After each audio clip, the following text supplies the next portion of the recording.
We are brought to you by Boss Bears Supplements. That's Boss Bears Supplements at bossbears.co.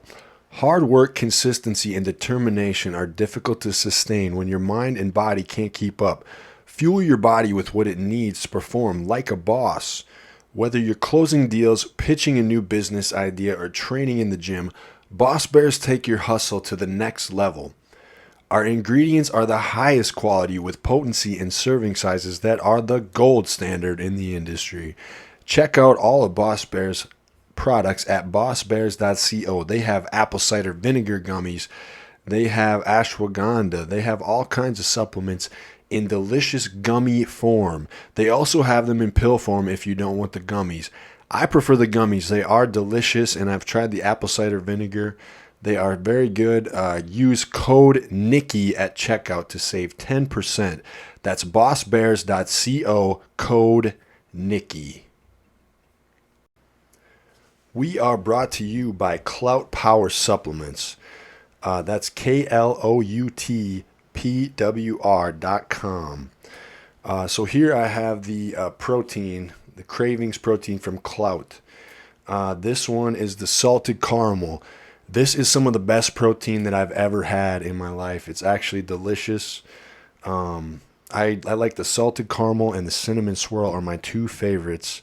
Also, their pre-workouts are amazing. So they have the Karma Nootropic pre-workout. It's a nootropic and focused pre-workout. It's a lower stimulant formula, zero itch formula. It has 4 trademark ingredients, and has fully dosed ingredients. So far, the Arctic Cherry is probably my favorite of the Karma pre-workout. Also, try the Nero Aminos from them. And also the High Stimulant Mamba is some of my favorite too. And I really like the Arctic Cherry of that one. So go to cloutpower.com and use code Nicky to save 15%. KLOUTPWR.com. Code Nicky to save 15%.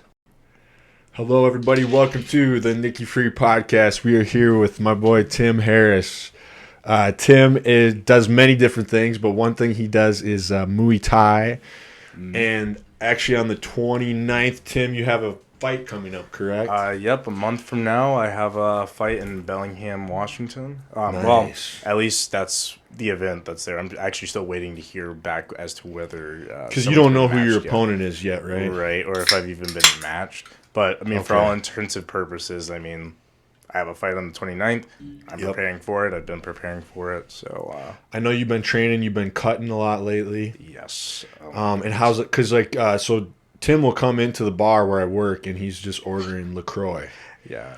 And everybody else is, chilling, drinking, and he's just, drinking his LaCroix. So yeah, LaCroix has been my saving grace for this, honestly. Well, so when I came back, I started cutting 2 months ago, actually, because I know, everyone does, the ridiculous, cut that you have... short time frame is what I would call it, or a prep for a bodybuilding show, right, what I'm doing. A month or maybe a few weeks before they'll do something drastic and try to cut that weight. Right. But I mean, when I came back from Christmas break, I was 190.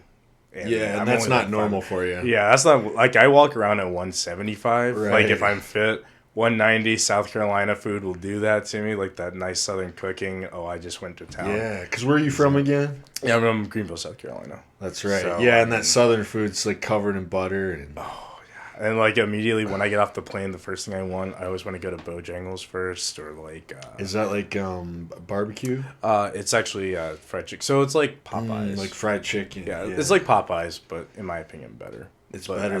Yes. I mean, because we have all kind of chicken places there. So if is it a local place or is it a chain?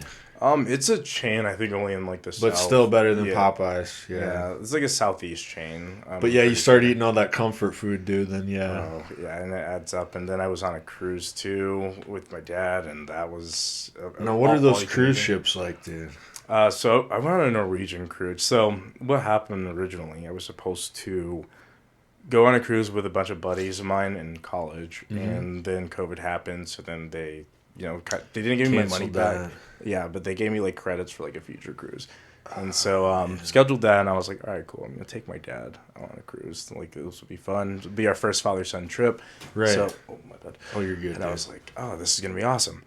Right. And basically, as far as the cruise goes, it's just on a boat for 7 days, and it's all you could eat, all you can drink. So I was drinking. They always have all buffets that. on there. Yeah, dude. but there was a 24-hour buffet that's always open. I mean, you pretty much, if you're not doing anything, you're eating or you're drinking. Yeah. Or you're maybe taking a nap. You kind of like get up, eat, drink, take a Yep. nap, get up. I mean, it's like the whole trip, right? Right. And even when you're off on like at port, then you get off the boat and it's like, all right, cool, let's go find somewhere to eat. You eat, and it's like, all right, maybe we'll go do like an excursion or something. It's like, all right, cool, when are we gonna eat? Or do we eat in this excursion? And then you like leave, and it's like, all right, it all it's time to kind go of revolves eat. around eating. Yeah, It really does. It's so. but they're fun, right? Like, Oh, it was so fun. Especially again, like it was my dad and I's like first like father-son like trip that we just took, and I learned that my dad is keeping up with him is a lot. Like I was the one who he can couldn't- go. Yeah, he could go, and I was the one who was like in bed before him at times and stuff, and it was funny. And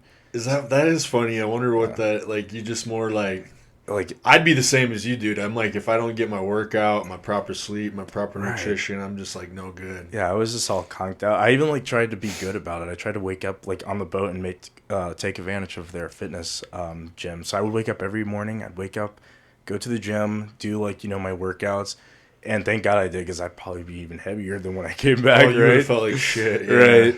And so I really just worked out just so that I can keep eating. Yeah. But It's the kind of old- cool though. yeah. Probably fun. Yeah. It was a lot of fun though. And But you were probably happy to be back when you were done. yeah, taking care, or not even taking care, but looking after my dad and keeping up with him. Like he's a man child. Yeah. Like, dude, I when I got back, I looked at my mom. I'm like, I don't know how you did this for. was it just whatever. like, you think it's just his generation? Because I kind of noticed that too. Really? It might Well, be. because like what Yeah. year was he born? I was probably? born 68.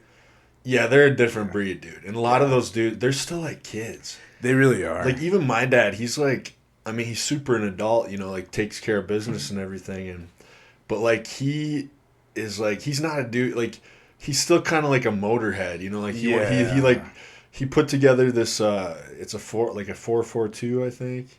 Okay. Yeah, what is that? Like what was this car? It's a badass car. He just like renovated this car and everything, but he's always like garage tinkering on a vehicle, like building a motor. Like still kind of likes, like country music and stuff, or like stuff he liked when he was a kid.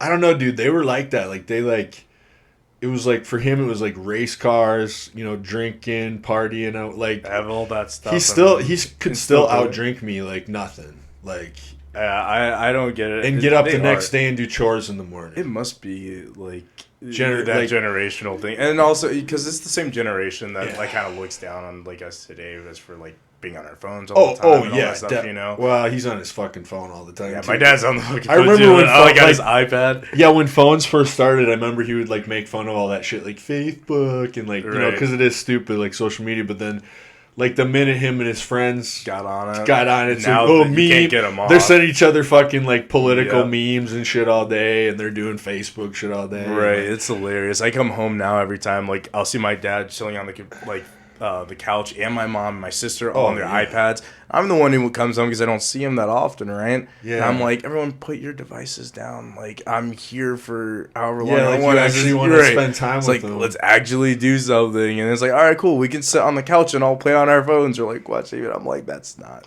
That is weird, like how you get in a room with people nowadays. Yeah. And you hang out, like you're all sitting in the room together, and then just everybody's just on their phone, bro. Right. It's You know, the only time I swear to God, like my life, the only time we're not all on our phones is like the 2 or 3 hours I do podcasts. Yeah. That's Which is so weird. So it's like the one time you actually like lock into a conversation with somebody. Which I don't know if it's like bad or good. It's just weird. It's definitely good, I think. I mean, because it's good to be off the phone. It's good to be off the phone. It's good to, because I mean, I learned not that long ago, I don't like being on my phone. Like, it's really actually bad for your health. Yeah, and like all those, well, yeah, mentally for sure. Mm-hmm. You don't notice it while you're doing it. Right. It'll be like after you've been on there for hours and you like get up and you're kind of groggy from laying around and you're like, all this time passed, and you're like, what the fuck? Yeah, and it's like it just keeps you up, or like if I open my phone right before I go to bed, they say the blue light does The whatever blue to keep light, you up, and then yeah. next thing I know it's 2 a.m, and I'm like, why did I do that? And now That's I the gotta kind of shit. And then, That's the kind of shit I'm talking about. Like when I was talking to you off Yeah. camera about like self-sabotaging, like it's Right, these exactly. little fucking things. If we could just clean up, that I because we're always, I know you're a similar guy, because I remember last time we talked, you're always about self-improvement and Right, trying yeah. to like it's these little tiny behaviors. Like maybe we're working harder than like maybe 90% of the population already, but there's still like these few little things. Like if you could like clean up a few of these extra things, you'd be like, man, I could really optimize my potential as a human. And I thought, like, I think about this stuff like very regularly. Actually, like, how can I better optimize or whatnot? And it's kind of you think that there's like a perfect model for you to be completely optimized, right? Right. But like, I almost sometimes think like maybe it's probably best like not everyone is optimized, because imagine if everyone was optimized, then typically you're rewarded based off of like how good It's you do true. something. So if everyone's good at something, then it takes away the novelty. Yeah, yeah. You want some people to suck. No, I'm Right, just so kidding. it's all. I mean, Well, in a way, unfortunately, I mean, and that's no, like kind of, but like, yeah, no, but also I do think it's important to do stuff like what you Right. did with your dad, like just like actually relax for a and week. connect and So like right. like don't worry about the diet for a week. Just go chill, hang on this cruise, Right. and then when you get back, you can focus on it. Now you got a Exactly. fight coming up, but I feel like if you, because I know I push too hard to always be on, always be perfect, but Yeah. you can't really do that. You can, especially to like it almost works counterproductively in a way if you keep at it for so long. So Yeah. like even recently in training, like I kind of need to take a little bit of a not a break, but get off the throttle a little. Back off a little bit. Right, because I mean I was waking up going to the gym in the morning. Yeah. Then like especially on the days when I didn't have Muay Thai training, but sometimes I would double up because I'm just thinking, It's a passion of yours. right, it's a passion of mine, and like just wanting to be in shape, shedding the weight, and all this stuff. I'm like, it feels fine, and then over time I started noticing, well, because I'm also cutting weight, so losing a bit of strength. Maybe it's the way that I'm doing it, Right. But I was noticing like I'm holding my guard. I'm like, this is tiring. Like it. Not that long ago, I you're could cutting, hold it, dude. right? And like Yeah. I was able to like do all these things and hold my arm. It felt like my arms have just been progressively getting heavier. And I don't Okay. know if it's because I'm overworking, and then on top of that, I'm cutting weight. Yep. And so, like all those things, and definitely the overworking part just probably doesn't help. So I needed to Just take a little Right. back off, or like, and even though my goal was to again get to like this point where I'm optimized to perform the best that I can in the fight, Right. if I were to say not take a break and let my muscles like heal and relax like they're supposed to, that's why we have our rest days. yeah. I'm sure that just would ultimately work against me. Well, right, and then lifting, they'll call it like a deload week, where like you don't stop lifting, but you kind of back off your percentages, your weights Right. that you're lifting. Yeah, it's important to do that, because it's like what happens when you give the body a break is it usually like responds more positively as you go does. forward. It's So you let it kind of heal, and then all of a sudden, because it becomes a little unresponsive if it's overtrained, or like, right. It's just like a muted. I don't even know how to describe it, but there's like this muted feeling that you have whenever you almost like train. it's not taking the inputs. Like, Right. It's just like It's like it's registered that, hey, like it doesn't feel worse, but it doesn't feel like you're gaining anything from it either. Yeah. It's just like a constant, like you're going to do your workout and it's like, yeah, feels the same, like feels good. Maybe I'll increase some weight. All right, cool. This is familiar. Right. I feel like the body gets used to that. It just kind of diminishes, like, I guess what you can gain from it. So, like, again, I tell everyone whenever I come back from like a big hiatus, I always feel fantastic when I step back in the gym and during sparring. You feel like fresh I feel like I have again. so much more energy and I'm just like having fun tapping people. Yep. And right now I just feel like I've got lead on like my body in certain spots and I'm like, why is this happening? It doesn't make sense. I've been feeling a little of that in the gym lately. Like, Yeah. it's probably because I'm like cutting for this show. But these next few weeks are crucial, so like I really need to be on point. Right. But I think I've been feeling better this last week, but there's a couple weeks where I just felt like really fucking, I don't know. So let me ask about that, I guess. So your show, it's For all intents and purposes, like you're cutting, and it's like a display of like how well you've cut. That's all it muscle and is. stuff, Yeah, it's right? just like what And can you build in your building phase, which is like usually a bulk. Right. And then when you cut, it's like what did you end up building? So like you strip all the fat off and you Right. see like what was under there. Exactly. And you're still kind of building while you're cutting because like you're still hitting the weights hard because you don't want to lose the muscle either. But I think that's where I've got to mentally get in the next 4 weeks because it's coming right up is the idea of like I'm depleting right now. So like I have to get used to the idea that my body's not going to feel good for 4 weeks. Okay, gotcha. Because you are depleting yourself to strip that body fat off. Right. And so like my idea, because most of the time I feel great. I always feel great because I'm like eating healthy and lifting, which is doing what I love. But I think I need to get rid of that idea of like certain, like I have 2 high carb days. Those days I'll feel good, but I have to get used to the idea that I'm gonna feel like shit the rest of the week. Yeah. And that's part of the process, like It is. because you're gonna feel like shit up to the show, and then during the show, like I think they dehydrate you and everything. Yeah. And then the day of the show, they carb you up, so you're all of a sudden full again.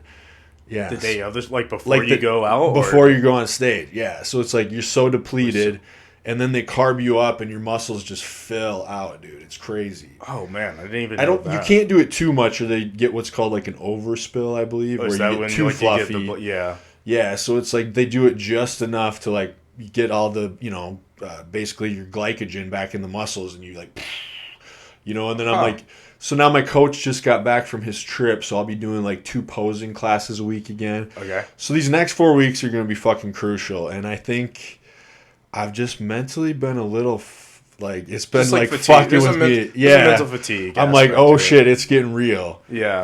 But I'm like, I'm doing it. I'm gonna do it. I think you're gonna do great. And well, whatever happens, happens. Like, right. As long as you enjoy it, that's really all that matters, right? Well, right, and I just want to I want to go through the process of it because I feel like I'm gonna want to do more shows. So this is a learning experience.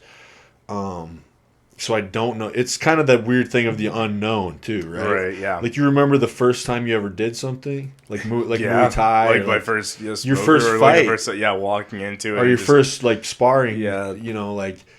Because so dude, what you're doing is like painful as fuck too. It doesn't hurt when I do it. What about like leg kicks and shit, dude? Honestly, that's like even yesterday. So we were doing some training, and I was supposed to throw some roundhouses, and the coach was teaching us like another way to block, this kick. Yeah. And using the forearm kind of. So it's like he's smacking a little bit of his elbow into like my leg, which I mean these are 2 hard parts going against, and so that kind of like hurt when. But he's trying to simulate like what it's really like. Right, and I don't even think he was really trying to even hurt because we were just demonstrating for the class like the drill. Okay. But like that impact, I think had it been like maybe my first time doing Muay Thai, if I felt that, I'd probably buckle and be like, oh, it's like when you smack your shin or like your pinky toe against something, but really like over time, what's that shit where the dude's like kicking the tree like 100 times when they say conditioning and toughening stuff, his shins up. So over time it's like I don't think the pain maybe necessarily goes away all the way, or maybe I just haven't gotten to that point, but it's definitely now at a point where like sometimes I can get some knocks somewhere and I'll just be like, I felt that, but it's also kind of comes with you also kind of enjoy the pain of it. Well, a little bit. Like you enjoy the challenge and everything. So it's like, so you just realize this, like kind of like pro wrestling. When I wrestled, people are always like, "Does it hurt?" It's like, what do you fucking think? Like, how people are always like, "It's really fake," and it's like, okay, but you saw what that guy just did to that guy, and you think that doesn't hurt? Like, are you fucking kidding me? Stop sign waivers, I'm sure. Right, well, I mean, it's like, look what he just did. He literally picked that guy up and slammed him on the ground, and you think it didn't hurt? It's like, no, you just get used to how it feels. Exactly, and that's kind of what it is like you just get used to like the feeling of it. It's like, well, it's acting, right? Like I had a customer say that, and I was like, it's acting, but like, did you see the moves they're doing? Like, you think that's not real? Like, the moves are real. So like pro wrestling, it's like a predetermined outcome, sure, like who wins. Exactly, yeah. But like the moves they're doing to each other are like real and they hurt. It's like is it all like is each round choreographed or is it? Well, that depends. So like it can be. Say me and you are pro wrestlers and we know who's gonna win, and let's say you're a guy that likes to plan out every little detail. we could plan out the whole match, like, you know, from start to finish. Like, all right, we're going to come out, we're going to do this. I'm going to go for this. You're going to counter with this. This is going to happen. And we could go through it move for move. But then, well, what happens usually is guys get really kind of good at improving the sport. So it becomes more of an improv, like a dance. And so, like, you know how to respond to what I'm doing. I know how to respond to what you're doing. So, though, and I like some planned spots in the match, but like, and it should tell sort of a story. Yeah. But the improv between is kind of where you can like make the magic, because like you actually don't know what's going to happen either. Right. Exactly. You know how to respond to it if it does, but like then it kind of becomes more real in a sense. Yeah.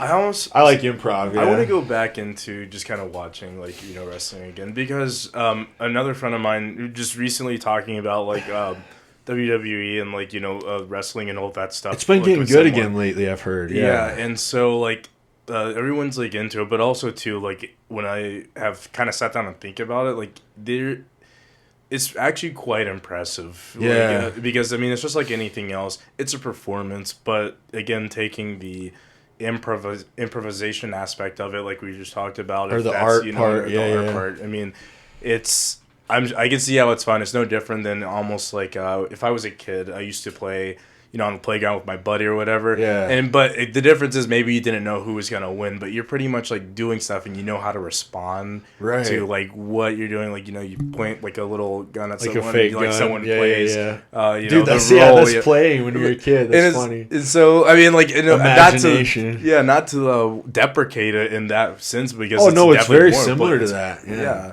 It's And kind of like reawakening that part of you, because that's the weird part when you're an adult and you have to learn how to do it, is like kind of like pretending again. Exactly. You know, it's weird.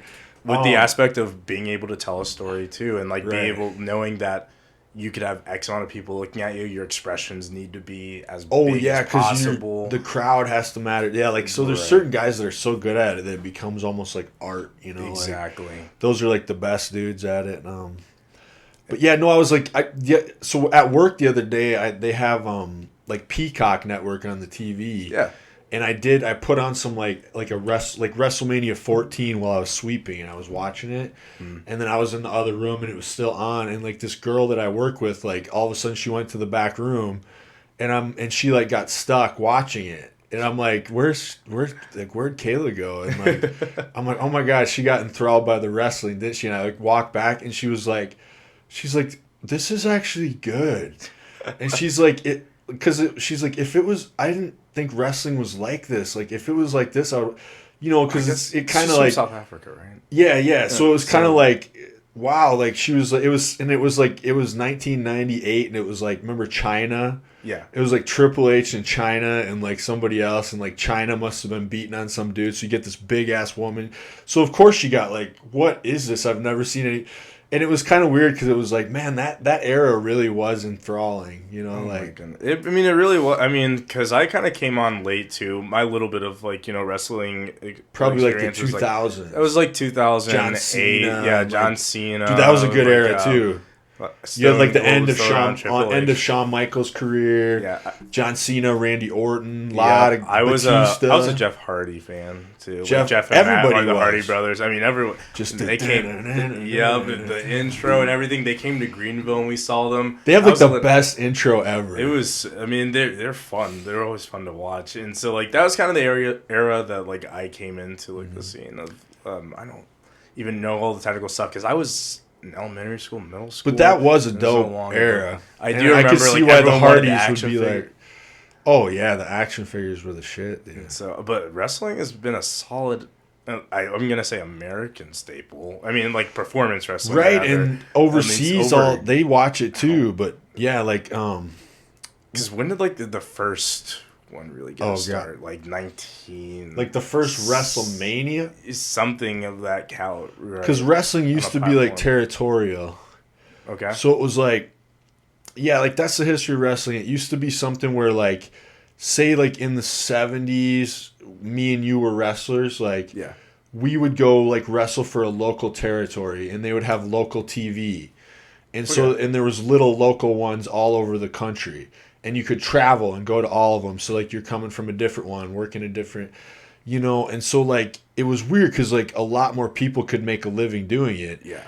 And then like basically what happened is like Vince McMahon took over his father's business. His father had a territory in New York, and his father was like old school, Vince Sr., and he like never would have changed anything. Mm. But Vince Jr., the Vince we know, who's like in his 70s now, was like super ambitious, and he didn't give a fuck about any of the rules. Right. And he started just buying up TV time everywhere and buying up all the territories, and he basically created this monopoly out of it, you know? Yeah. And then that's what turned into WWE, which is pretty wild. Like, And that was at least 70s when that. yeah, so that was like 70s and then 80s and then 90s basically. Yeah, so like in the 80s he basically bought everything out, and like that was when Hulk Hogan was huge. Yep. And they took it like nationwide, and that's when wrestling really blew up, was like the 80s. Yeah. So it's yeah, gonna be around for a while, and it's still around now. It makes sense why, you know. Yeah. I really appreciate the effort that goes into it. I mean, even just as little as it comes to like the pre-fight like build up, you know, the personas that they, you know, have to portray on and off camera. Probably. I'm always like on episodes of here, we're always like, think about how much MMA actually took from pro wrestling too. As far as like the promotional part, like the Conor McGregors and the guys who, and we were talking about like Chael Sonnen was like the first guy to really do it. Like in Chael who? Chael Sonnen, you'd remember him probably from UFC. But maybe I'm really bad at watching like a lot of these. Well, I'm just now starting to watch. He would talk so much shit, dude. God, I don't know what's buzzing all of a sudden. You hear that? I do hear it lightly. Oh, okay. Oh, okay, it was my mic. There we go. Okay. Now it's gone. Yeah. No, so Chael Sonnen was like in the UFC, and he was like one of the first guys that really started doing that. Like, if he was like you were his opponent, he'd start like talking dirt, like barking at you. And all like he'd find real shit and he'd talk shit, like mad shit, and it ended up like working because it would like sell the pay per view, you know. And then Conor McGregor got good at it, which he kind of took some of that shit from like Ric Flair, like dressed in this fucking $1,000 suits and the Rolex watches and the fucking, you know. And then rappers do that shit too, and it's like it all kind of works. So like that promotional part for sure. The whole you gotta play that part, and like it's something that it's not quite me. Like for an example, if I ever thought of myself, let's say I'd become like a professional fighter. Or you'd want to be like straight and narrow, kind of like just like low, more like a Khabib, like very just very low key about it. Just like I came here to have fun and do my work, and honestly, that persona might work. Since everyone now is doing the whole. That's what I'm saying. So like that would be a persona in itself, like, right? Like that was you know, that's kind of like when you had like in wrestling, when you had Ric Flair, he was that like larger than life, Rolex wearing, jet flying, kiss stealing, wheeling dealing, you know, sleeping around with all the girls even though he's married. Yeah. And then he wrestled this guy named Ricky the Dragon Steamboat, who was equally as good in the ring, but his persona, and this was real life too. Like these were like real, they're real. Like Ric Flair's real life was what ended up being the character. He really was that guy. And then Ricky Steamboat was like a family man. He was clean cut. He didn't sleep around with other girls. He didn't party. He didn't drink. And that was real. So they were like perfect opponents. Because you have this clean cut family man that's like, all that bullshit you do, that's not good, that's bad, that's, you know, like he really was a clean cut polar opposite athlete, but still a super athlete, great competitor. But he loved his wife and kids. He didn't want to do the drinking and partying. He didn't need the flashy shit like Ric Flair. Right. And then so they were like opposites. So that's a great story there. That is cool. And I think you had that in like UFC when you have guys like Khabib's more like very much just like no nonsense, none of that bullshit. But he was like the best, so like he didn't really have to talk shit. Yeah, and that's kind of I mean, that would be the persona that I'd like to embody if that were me. Just because it's you gravitate to however you are gonna be in that who you persona, really are, or who you want to be too. The thing is, because even though profit, like you obviously you need to make sure that your fight generates, views and stuff like that, and typically having beef will do that. But that persona could, in a sense, because like some people will relate to that. Exactly. Because that's what they view as like the person. They want to see somebody with some moral character. Right, exactly. Like if you look at Wonder Boy, he's from Greenville, South Carolina, actually.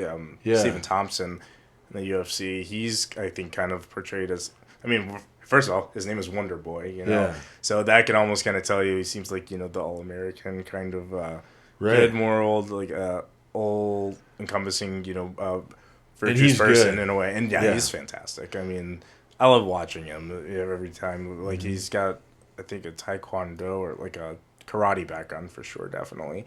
And I know that he was teaching some classes in upstate South Carolina, but Yeah, dude. So it's like you that's what's cool about it is you end up covering so many bases with these different people because it's like all these people the people that watch these things, just like people that watch football or watch sports or watch anything, it's like when you're watching something you enjoy, you end up relating to the people that you look up to or that you want to be like. Or you start finding people that you can't relate to. Yeah, they embody these things that the qualities that you respect in life. Exactly. You know, so it's like, it shows you who, like, it is weird too, because like you'll kind of notice that shit in life, like people kind of like, it makes sense when you hear who they like look up to or who they listen to or like. I mean, I think that's just like with anyone that you tend to gravitate towards people who share the same values. At least ideas, values, or like ambitions, like in some facet. Like maybe not entirely, but like, you know, I have a lot of buddies, like I've noticed around in my circle, like people that I keep close to me, people who are very ambitious, you know, people who have, you know, certain professional goals and stuff. And that's been great to like, even like now talking to you, talking to like some of my buddies and stuff. Every time I leave from those conversations, I always feel like empowered and like to go do like something else. And I just love having that. And I love that feeling.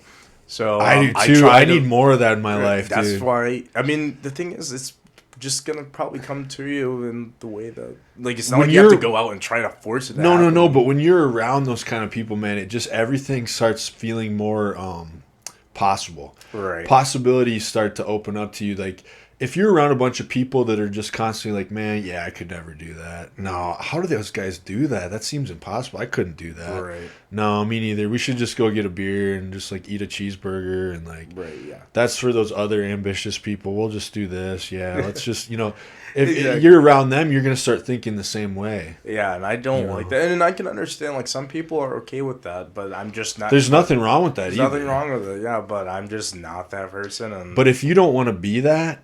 Right. You do almost have to like kind of stay away from it, or it will suck you in. You definitely do. You definitely have to mitigate it. Like mediocrity will suck you in. Oh, it will. Like no offense, but if it's you're so comfort. I mean, like, it's comfort. They say complacency is like the bane of success, or yeah. Well, I always say comfort is a drug, right? And it's an addicting drug, and when you sink into it, dude, it gets you. It's That's like it's when that 190 came in when I came back. I mean, but see, at least you're good enough to like you know, like when you hit a spot like that, it signals something to you like, oh boy, it's time to go. Oh, that was the heaviest I'd ever been, really. Yeah, I mean, so like that's what happens to me too. Like when I make mistakes or I do something like, you know, kind of like off what my goals are, I have to work on, first of all, not feeling like absolute shit about it. God, shut the fuck up, Siri. I don't know why that even... Man, you don't talk to Siri enough. There we go. I must be jealous of me being here. I seem to be getting... Yeah, she's like, oh... She just chimed in. It must be nice. Yeah, we like Siri. Sorry for swearing at you, Siri. Just sometimes it pops up and I'm like, what the fuck? Yeah, I don't fuck with I lost my train of thought, but... just talking about complacency. Right, it's dangerous, dude. So like, but that's the thing is like when you do get complacent, it either, for me, it can be a good thing in a sense because it'll make me feel this kind of like disgust or disdain for myself. Yeah, and I'll be like, this is not who I am or who I want to be. Like, what am I doing? And then it'll be like, kind of reignite the passion. Like, but I do have to be careful. I feel like, and I think everybody should be careful with what. Being too ambitious? Well, no. Being ambitious is good, but the part about beating yourself up because it actually it can work against you and be because it doesn't actually do anything good for you. Yeah. So like you fuck up and you're like start calling yourself you fucking idiot. What the fuck is wrong with you? You dumb fucker. Why did you fuck up again? Well, now you're just like putting this negative if you start idea saying in your head, you say it enough times, and you're you start calling believing it, yourself and an you start living idiot. it. Oh, you dumb fucker. Now all of a sudden you're a dumb fucker. And now you start believing you're a dumb fucker because you just called you. And then you're like, well, now since I'm a dumb fucker, why should I think I should be able to do anything else? But like if you reframe it like, you know what, I just made this mistake. I didn't live up to my potential, but that is a lesson for me. Now I know what pitfalls to avoid on the next time this happens. And I'm going to do better because I can do that. You know, like you start... It's weird, but if you kind of reframe it like that... Yeah, it's like, that's good criticism versus, like, you know... And I think that's something that is not taught well, I think. I mean, definitely not. I mean, you'll see it in many different aspects of, like, you know, life and whatever you're talking about, whether it be about sports, whether just, like, you know, living and doing, like, what you like as a profession. It's like I see it all the time, and luckily I learned kind of very early on. My dad, so he would actually put on this thing or this TV show. It was called like TD Jakes, and he was a pastor. Yeah, and like we didn't go to church like growing up too often. Like we tried to go, like, Christmas, Easter, you know. Right, that same. We always went on Christmas. But he would put on like these. He'd have these recordings of this guy named TD Jakes, which is just of his like, you know, sermons, and it's very Baptist Christian oriented, but like I think it could be, you could take it out of a religious context and just learn lessons from it. Right. And he would have us watch this, like at least I'd say twice a week. Like I remember just being there and thinking to myself, I have homework that I need to do, and this is 2 hours out of my night. I should be doing homework that my dad just really thinks that it's good for me to understand, like this concept or lesson that this guy's talking about. Right. Which, you know, looking back on it, I did take some nuggets from it, and in a way I do appreciate it. Yeah, I was definitely tired the next morning when I was supposed to be doing homework, so I stayed up later doing that shit. But, you know, it is what it is. But, like, one of the things that I definitely remember to this day, and something that comes up often, is that the guy said, you know,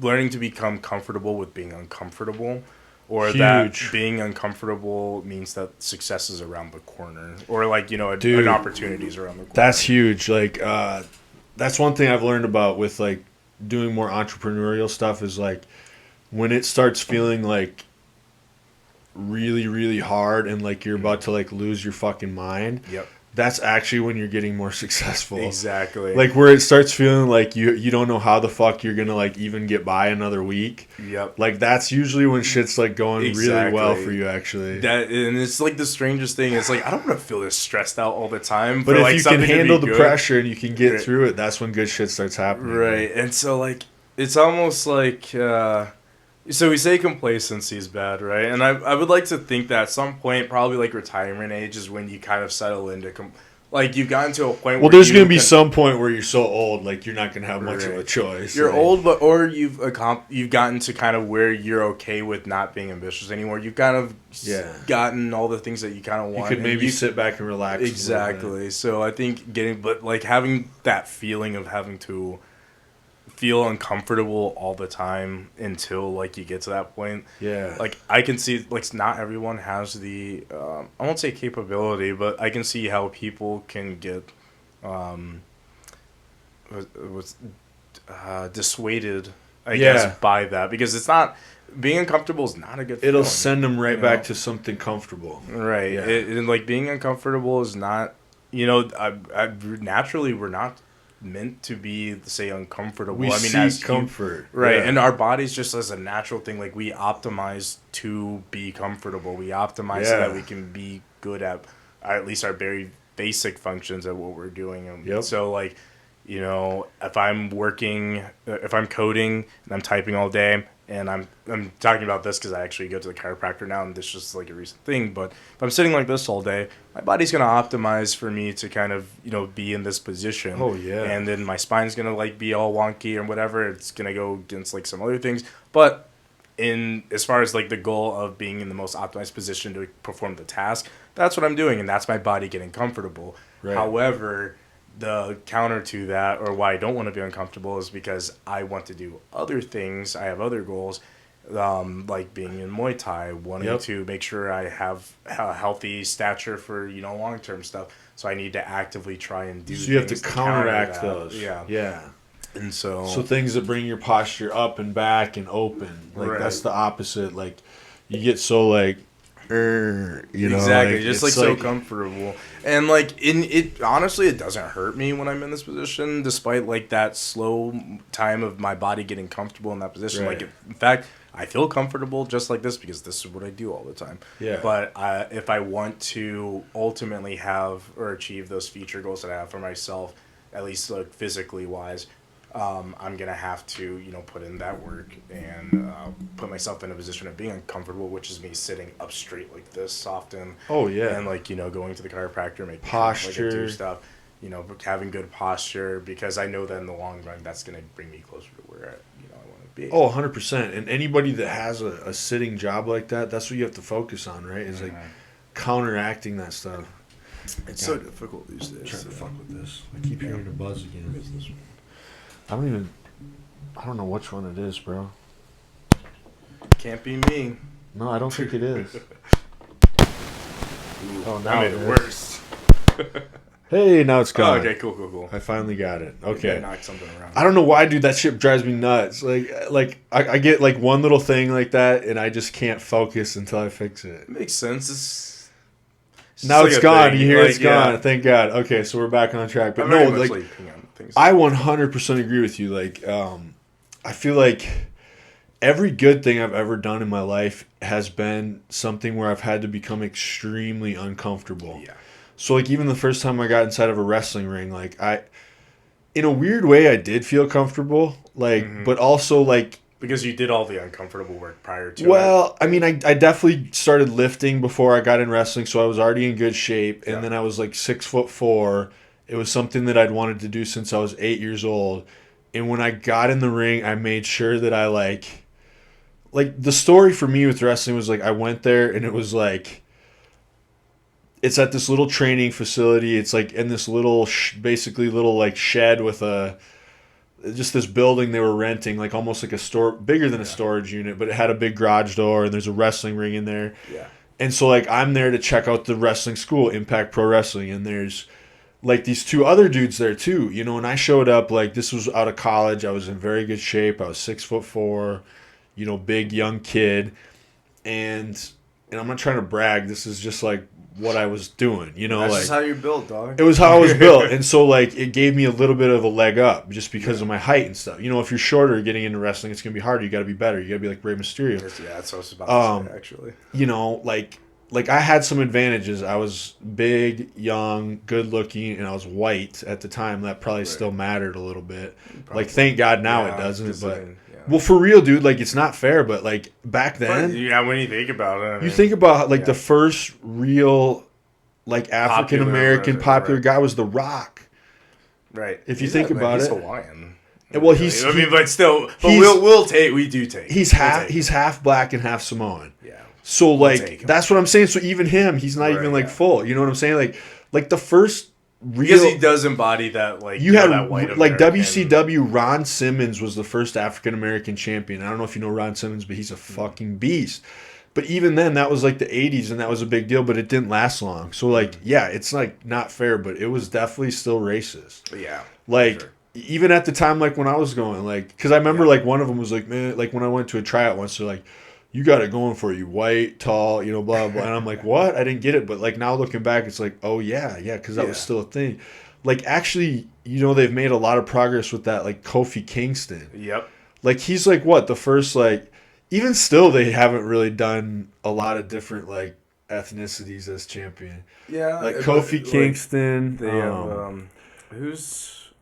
It's definitely better now for women, too. So, I know Roman Reigns. Roman Reigns is Samoan, dude. Yeah, so it's definitely better now. But yeah, so when I started, I had those things going for me. I get there. These other two dudes are there to check out the same wrestling school.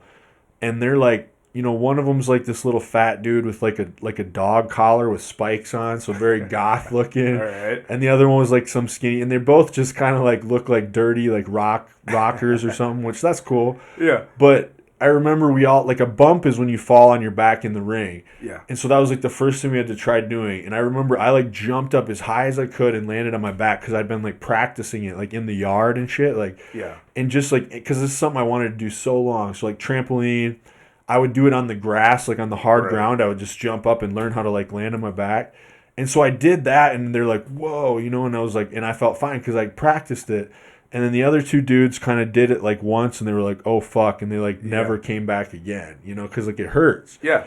But so like that was my first experience with wrestling. So like I definitely wanted to, I was really ambitious and wanted to do good, you know. So it's like, I don't remember what the original point of that story was. I think it was just like being a point of. Oh, but it being was uncomfortable. Yeah. Yeah. Like the idea of like the first time you get in anything, like especially with, so that part was maybe a little easy because it's something I'd wanted to do forever. Like I said, and I had certain attributes going for me as far as like height and everything, and But you still had to put in. but the hard part was like the first time you're in front of a crowd. Yeah. So that's uncomfortable because you have all these people watching you and you don't know if they like you or don't like you. You don't know if you're doing the right thing. Right. But like if you never go through those uncomfortable spots, you're never going to get comfortable doing it. You're never going to get good. Right. So like, and same with like the first time you walk into a weight room. Yeah. Like people are always scared to like work out because you've got people will these judge dudes who me. are like this walking around. It's like you don't want to get a bench next to that dude because you're just like, and that's how you end up pulling a muscle because you end up grabbing a weight that's heavier than you You're need trying to like show off to this dude. Thank God I think I have a pretty good physique for my size. Well, now to be you do honest. for sure, But, right? Like, yeah, like I mean, I've been getting pretty ripped lately. My six pack or my abs are starting to poke back out, and I was like, this is great. My high school body's coming back. But like when I came back, I think you've been in shape the whole time I've known you. I've been in shape, but like I've definitely like I would say. So I'm bordering 160 right now. Yeah, you definitely cut up a little bit, huh? And if I was normally around 175, I would say probably 165 is probably the best weight. 160 to 165 is probably where I should be just walking around. If I want to be like healthy, if I want to have a physique, but also just like being able to do the activities, it's probably like my healthy weight. My complacent walking around weight, 175. Right. But nonetheless, I mean, I've always been like in shape. But when I came back and also having sustained like an injury from last year with like my shoulder and stuff. Yep. And that's something that I'm about still going through. Yeah, with that. When I walked in the gym and started like going to the gym regularly in January, I mean, it was not embarrassing. Luckily, I've been to the gym already, and had to have done the work where you just build up your strength and stuff. But instead of knowing that I could do my standing curls at 35 in each hand at You one had point, to check your ego and go down. I had to go down to like 15. So you had to be comfortable with being uncomfortable about how much weight you could lift. And I think, honestly, now my saving grace, a little bit of it, is I think that I still have a good enough physique where it looks like I could lift more. So if I grab a smaller weight, someone might look at me and be like, okay, he's actually just specifically really doing something. He's just warming up. But I really needed to go down that much because But it's true. It's kind of like at the same time, though, bro, like, honestly, like, who cares what people are thinking about you? But you have to... Like, you have to think... Yeah, it's hard to get like that, though, right? Yeah. But, like, it's like, you know exactly what you're going through. If nobody else in the gym has any clue what you're going through, I guess I just kind of don't think about that. Like... Yeah, and, well, we call...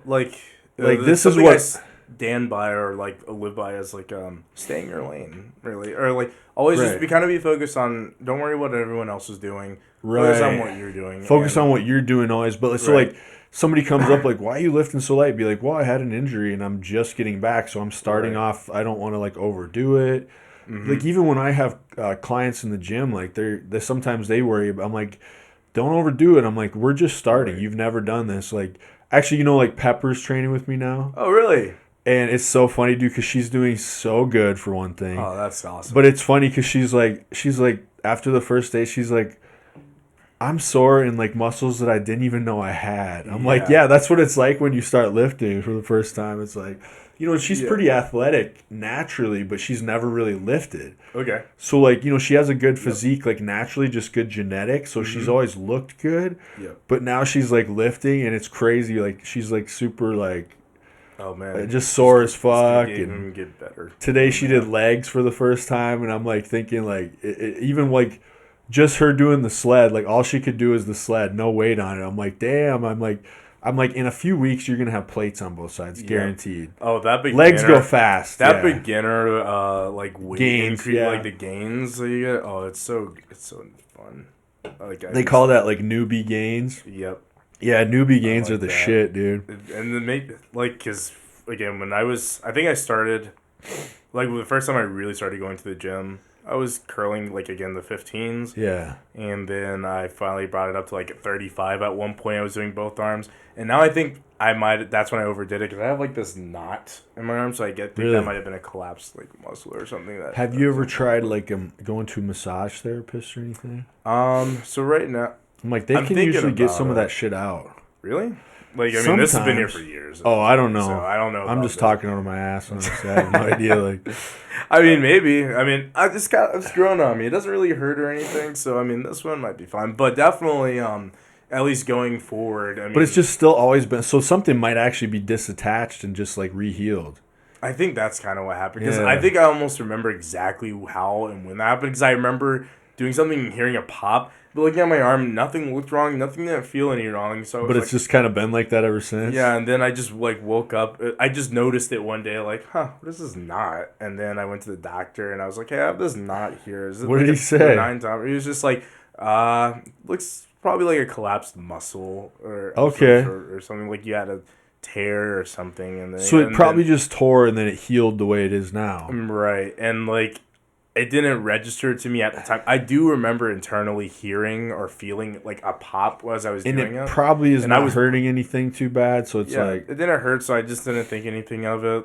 I mean, I was able to continue the workout. I just thought I was really, I was really pushing the weight, like, heavily, trying to, gain, but I didn't... That's what I first learned, don't overdo things. What kind of training style do you do right now with...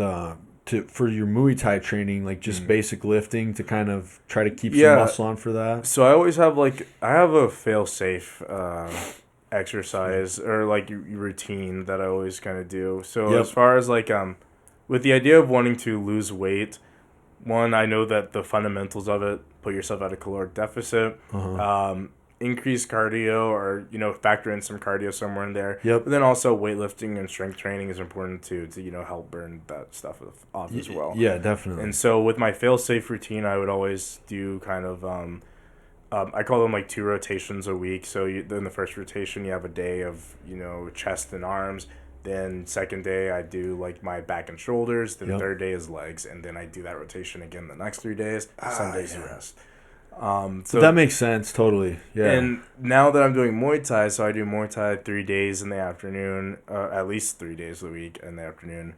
I'm starting to see, like, when we were talking earlier about the overworking part. Yeah, a little bit of overtraining, dude. Yeah, so I might have to adjust, like, how I do that. But typically my days would look like, I've been eating, like, just ceviche for the past few months that I make at home and that's all I would eat all day. Yeah. And I can't say if this is, like, again, the healthiest thing.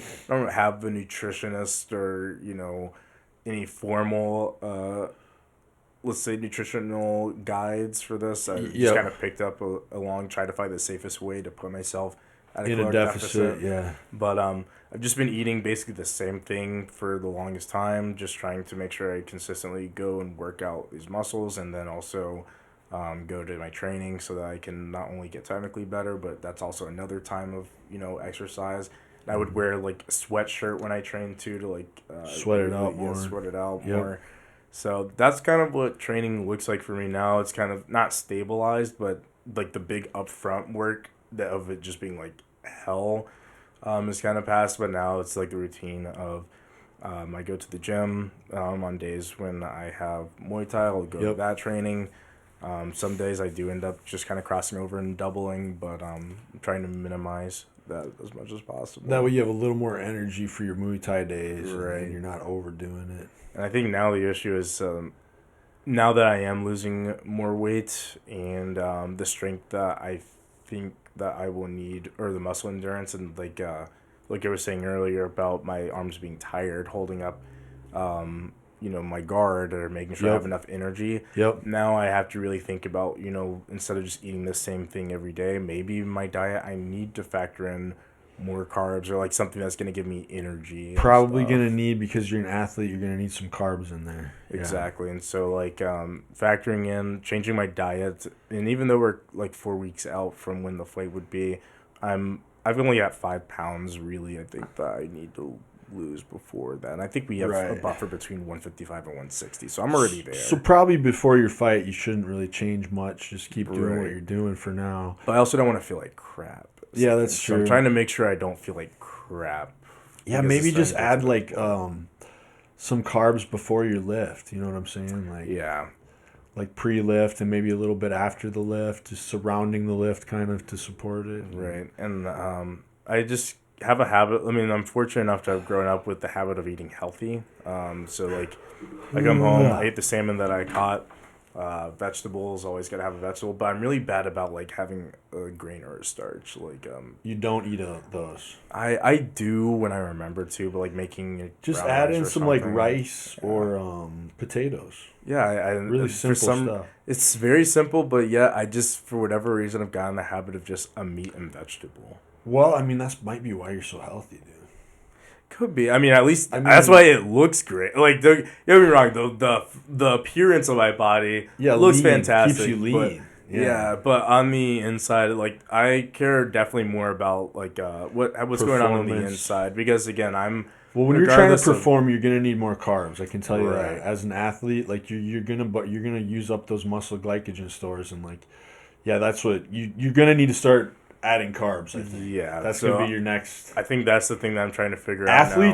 Athletes can eat a lot of carbs, really, and stay pretty lean. Yeah, because since turning 25, I think last month, my metabolism has changed, and even though I'm still young, I've definitely noticed the difference. I used to be able to eat whatever I want all the time, and like it would barely. Gain anything. But I'm saying like going low carb might be like what is kind of keeping you like in shape.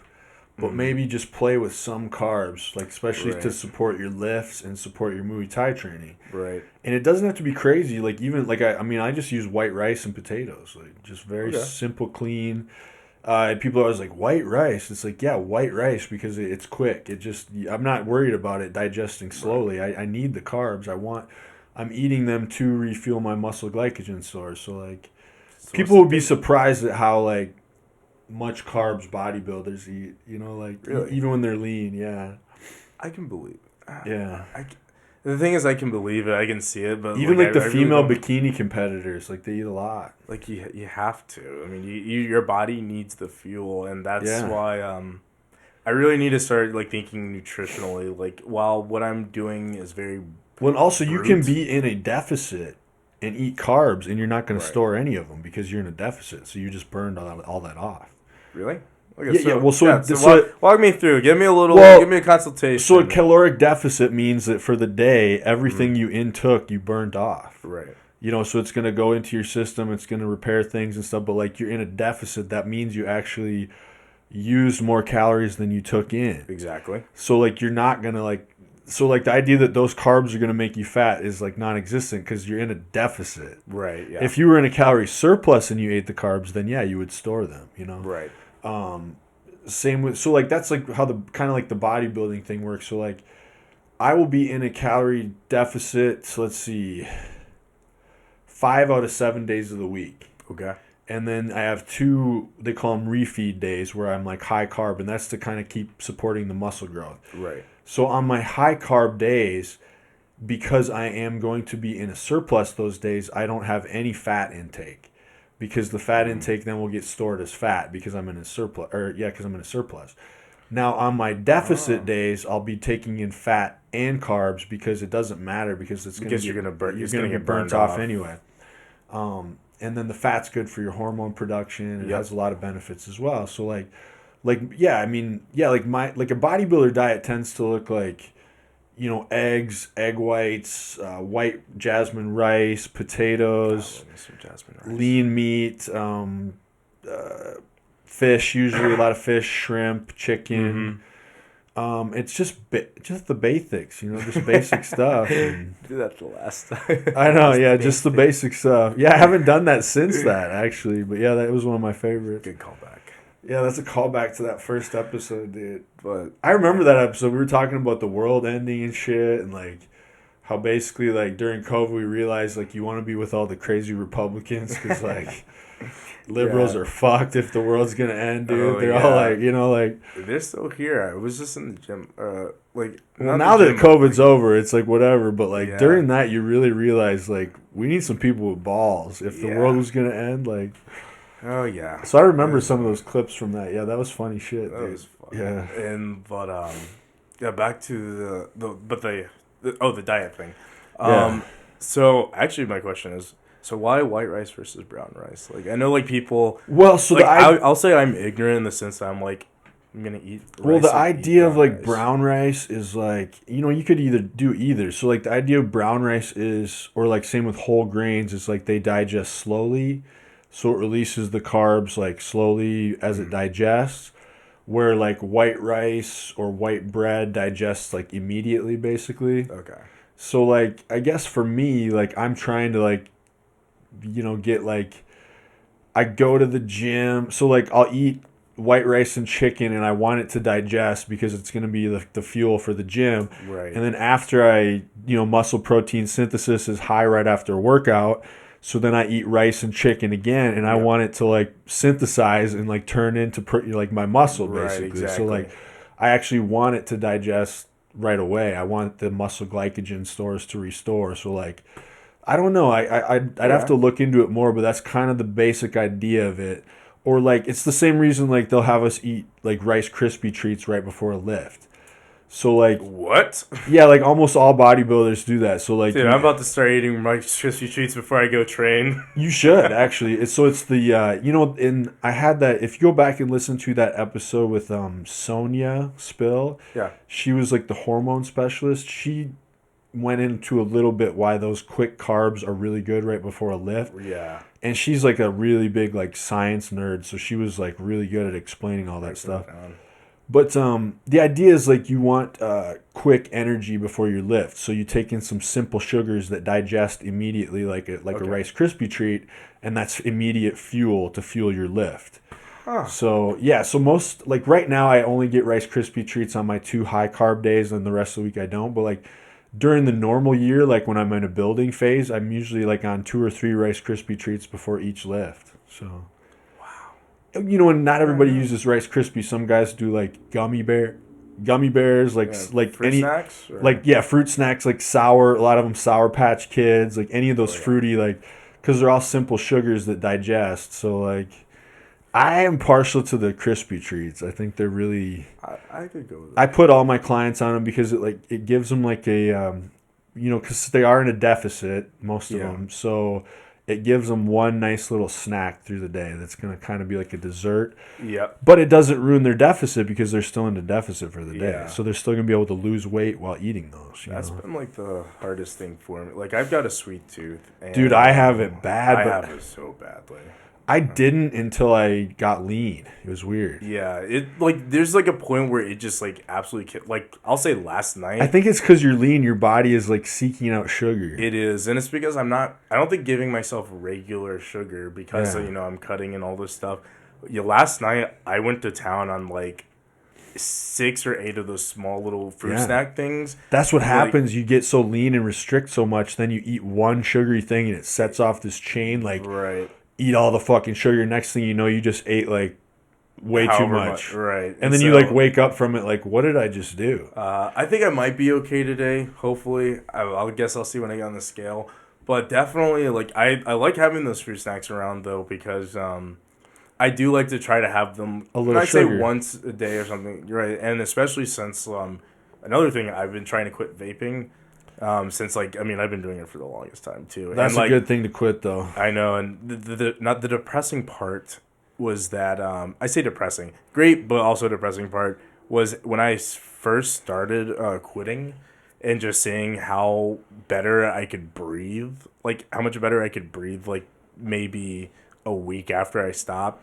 And that's just Noticeable? Yeah, it was very noticeable to me. And I was just Right. like, why have I been doing this to my body? And like I knew while doing it like, why am I doing this? But you know, Right. it is, that's what Yeah, but it's like nicotine anything. is. It's like it was fun probably. I mean, like it's a. I have a nicotine addiction. I Right. mean, that's really what I mean. Yeah, just the I guess reaction I get from that or those it's binding to the Nicotine receptors. makes you feel good. Right, It's a and nootropic. It makes your brain work yep. better. Like there's. I mean, it's fantastic. It's just Yeah. we don't have any good method of like delivery for it.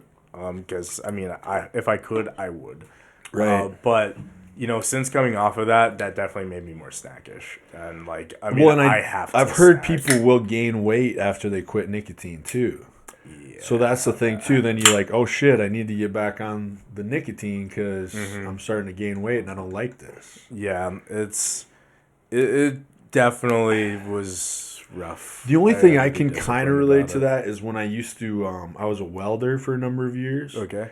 And that was the biggest thing I didn't realize until like weekends I would notice it where like I would breathe better on the weekends. You know, I'd be like, oh, this is nice. And then I'd go back to work. And then you don't notice it during the week, but you're breathing in all these fumes. Yeah. And then I remember when I quit the job, I was like, oh my God, I can breathe so much. Like, So what air tastes like. yeah, and I wonder like how much damage that did to my how Yeah. much I took off my life by those by like doing 4 that. years of because I only welded 4 years, which some guys have 4 done it years for is over quite a 20. while. Yeah. But some dudes have done it for 20 years, and you think like, yeah, you're breathing in this like smoke and stuff, and it's like you don't really notice it, but you do notice it when, like I said, when you're on the weekends, you're like, wow, I can breathe.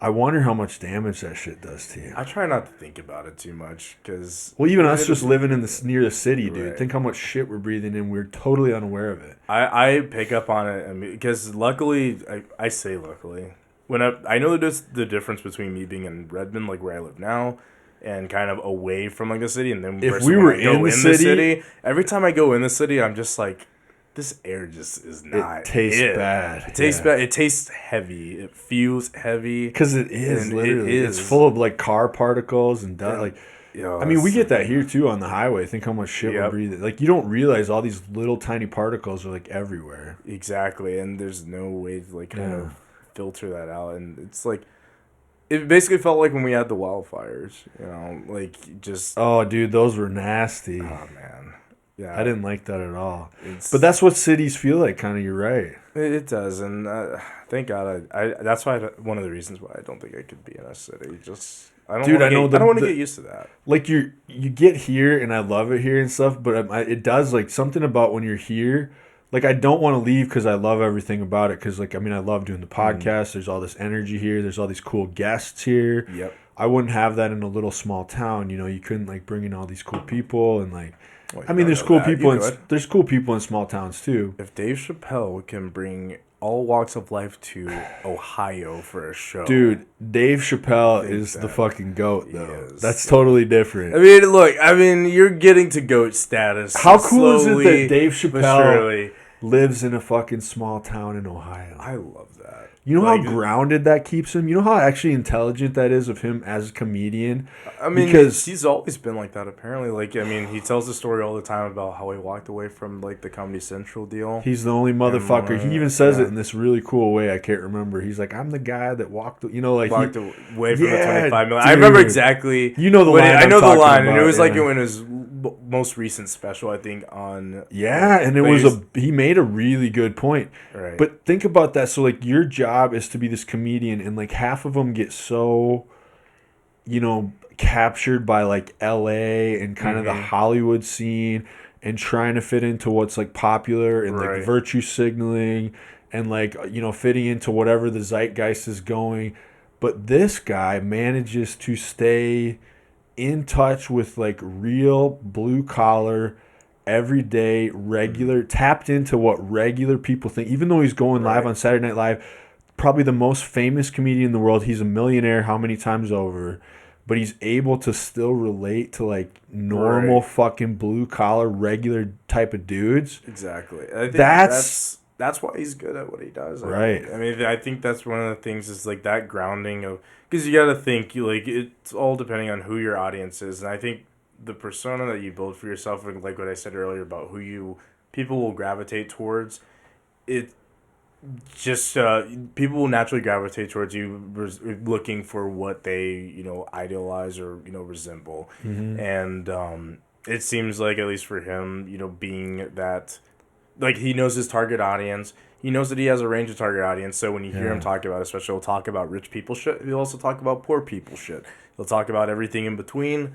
And He's so powerful, dude. right, Of a speaker. and I think it's because like you said, he's so not secluded is the word, but he's not in the sauce. Is what I'll Right, call he's it. kept himself out of the kind of the bullshit world. Right, he You can know, like- look at it instead of like be in it. So and he's then not get- beholden right. to it or captured by it. He doesn't have to be careful what he says. Right.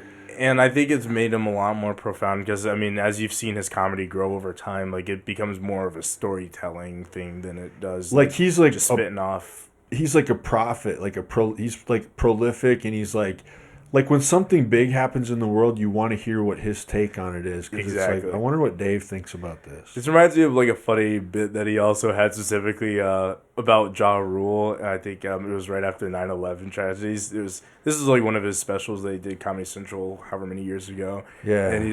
But it's funny that now you say that because I'm sure you're absolutely right. Whenever something happens, I want to know what Dave Chappelle has to say. I Google his name probably every He's so one of the often. people I want to know, like, what's his take on this. Exactly, because I mean he's a very insightful and intelligent person, but it's funny because like he had that special and he was just like, I don't understand why people reach out or want to know what celebrities think about something like Ja Rule. What did you think of the the 9/11 tragedies? Like, I don't know. I don't want to know what the fuck Ja Rule has to say about that.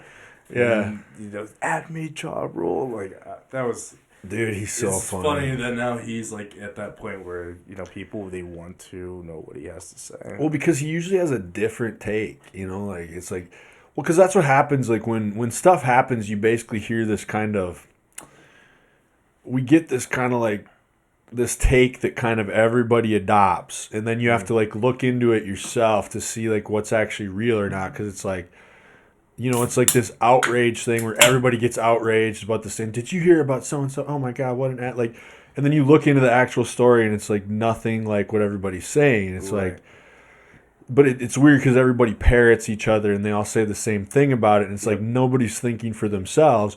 Then you get a guy like Dave Chappelle where it's like, oh, he's actually thinking for himself. So now I can just afford to go against the grain too without sacrificing his career. Right, and that's he's- because he's Dave Chappelle. Dave Chappelle, and he's luckily been able to. And I think it's not even just like a Dave Chappelle thing. Like everyone could probably do it. And It's really hard to get it, but you can do it.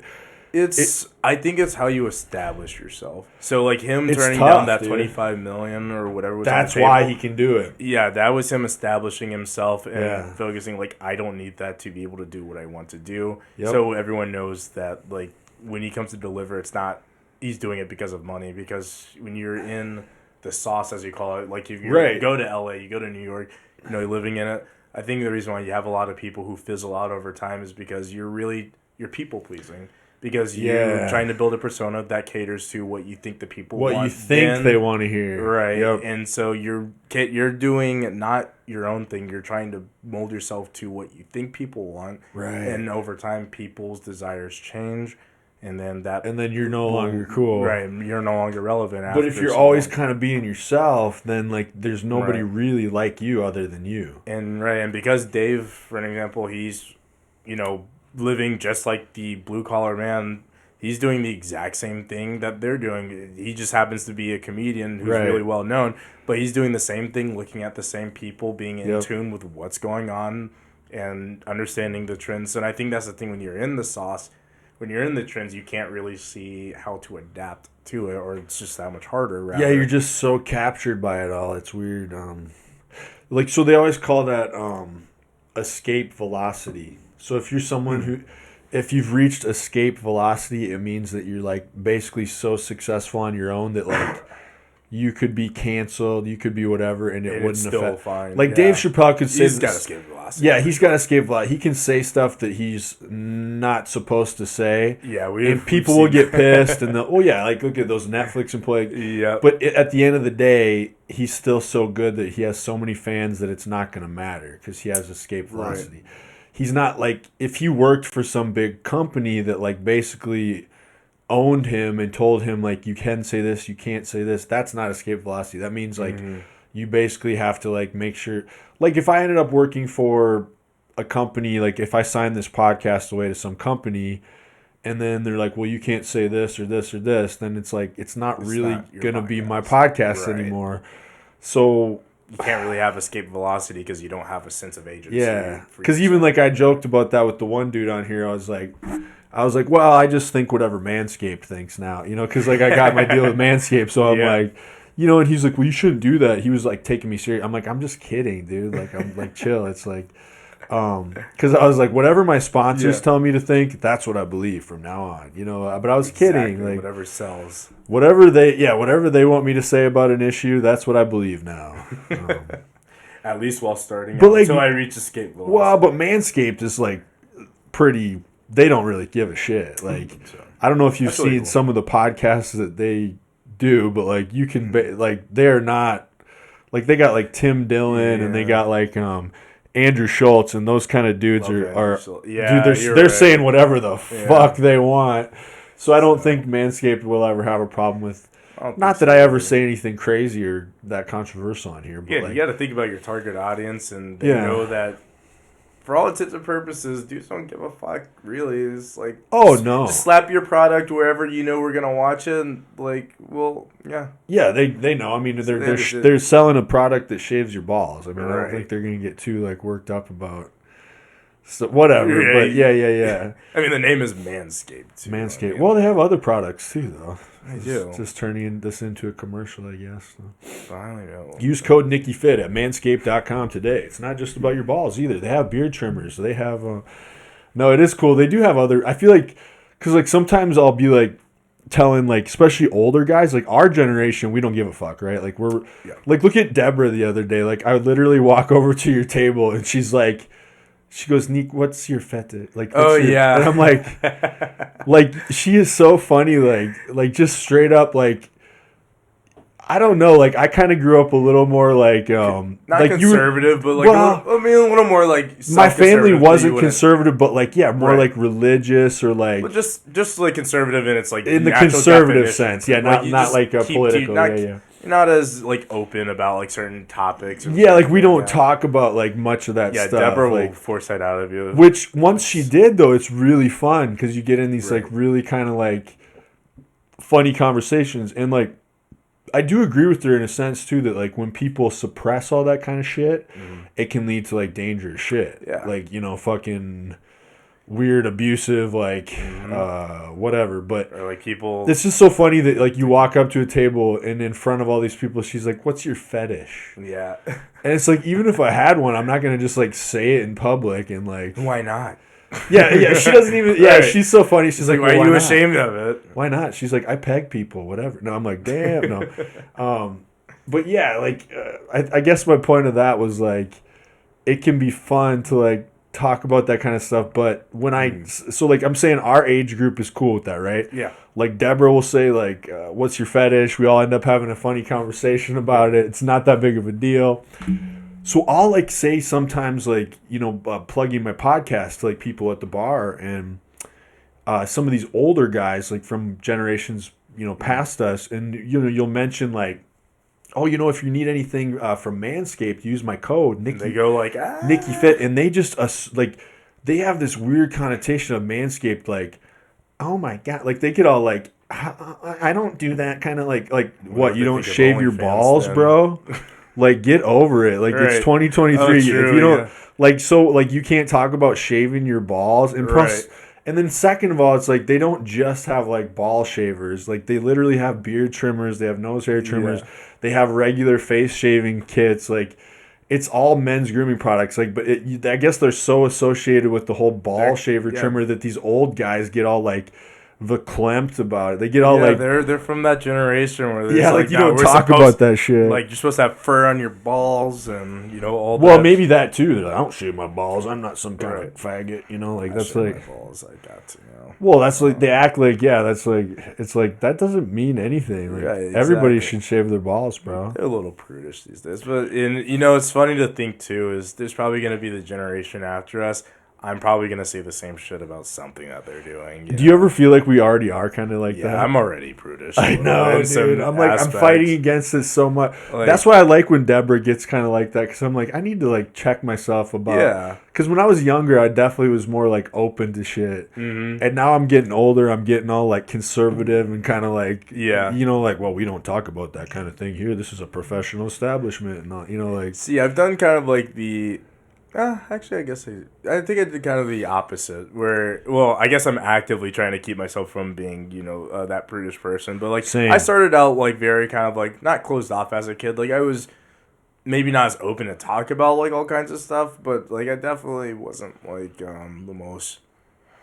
I'll just talk about anything with you. And then I think as I gotten older, I've just kind of realized again, like life is too short to really, one, worry about what other people are going to think about what you have to say. Yeah. And then also, two, just like being completely honest with yourself and with, the people around you. Ultimately, that's just how you're going to figure out where you stand with people and like where your true connections are. And I think that's the good thing about, I say that I value most about myself now is that I am very much unapologetically myself in a lot of ways. Yeah. That like I know that if I don't talk to you, it's because we just don't gel. I don't think I have to. All the people that I talk with nowadays, yourself included, I don't really have to worry about like what does this person really think about me behind the scenes. You don't have to people please anymore, right? Like and like the thing is, I don't think anybody really has to. And, no, we shouldn't have to. And I can also understand like there's complexes. Everyone's different. And, like, you can tell someone, and they might even know themselves they don't have to do it, but they just can't help themselves. But I like the idea of just not having to think about, like, if you're in my life, I talk to you regularly here and there. I'm not really going to think much else of it. Even if we have, like, a spat or something for whatever reason. Oh, yeah, I can get in fights with my friends and be fine. Yeah. It's just, like, it's nothing to it. There's no extra thought. And versus if I know that I was being like fake and pretending, like let's say there's a popular group. Actually, we did that kind of in middle school. There was like this group that we call them the North Face wearing kids or whatever. That was like this clothing brand. Yeah, that was the thing. Like people wore like Aeropostale. If they could afford that shit, they were like the popular kids, right? Yeah. And so like everyone wanted to be in that crowd, and so I in like subconsciously wanted to be in that. So I got my North Face. And I think the eye-opener for me when I was, at that age was I still got bullied despite having those things. Yeah. Like a light bullying, I'll put it. But like, well, everybody did a little bit for sure. Yeah, everyone got a little bullied. But like, I thought that, and I didn't realize until I was older, like why, not that it bothered me, but like what it did is subconsciously I was thinking, I have the look that, is supposedly the look. Yeah. Right, the look. So like me getting bullied by the people who are dressed like this, that shouldn't be happening. Yeah. But nonetheless, it did, and I think that's kind of when I learned is being yourself versus trying to fit in. Right, is most important. Well, and then if you think about it, just the fact that like you were getting bullied by these people probably made you realize like, why am I trying to be like these people? That too. They're shitty. Exactly. Like if they're literally bullying you and stuff, then it's like, I don't want to be that. Why would I ever want to be like these people? Exactly. So that's why I really much like marching to the beat of my own drum and not having to, because if I have to fake it, then that means I'm always worrying about how I'm presenting myself. I feel like I literally just posted some like inspirational bullshit like that today. Did you? I mean, I think I'm always posting, like yeah. I feel like Instagram like just always gets us in our feels and shit. Like, yeah, you see something. It's the algorithm, it knows. You put like you like one motivational, like it's very smart. Yeah, it's just saying it's like whatever you do, don't be normal. Embrace opposites, artist and savage, spirit and prophet, taste and tactic. Be a perfect paradox. Extreme success comes from living in extremes. Be polarizing, patient and prolific. Because nothing extraordinary was made by someone ordinary. Yeah, absolutely. So I'm like, fuck yeah, dude. I love that shit. Because, like, I always had this weird thing of, like, not wanting to be like everybody else. Yeah. Like, not wanting to just be normal. Mm-hmm. And it's been kind of bad in certain ways because it, like, pushes you.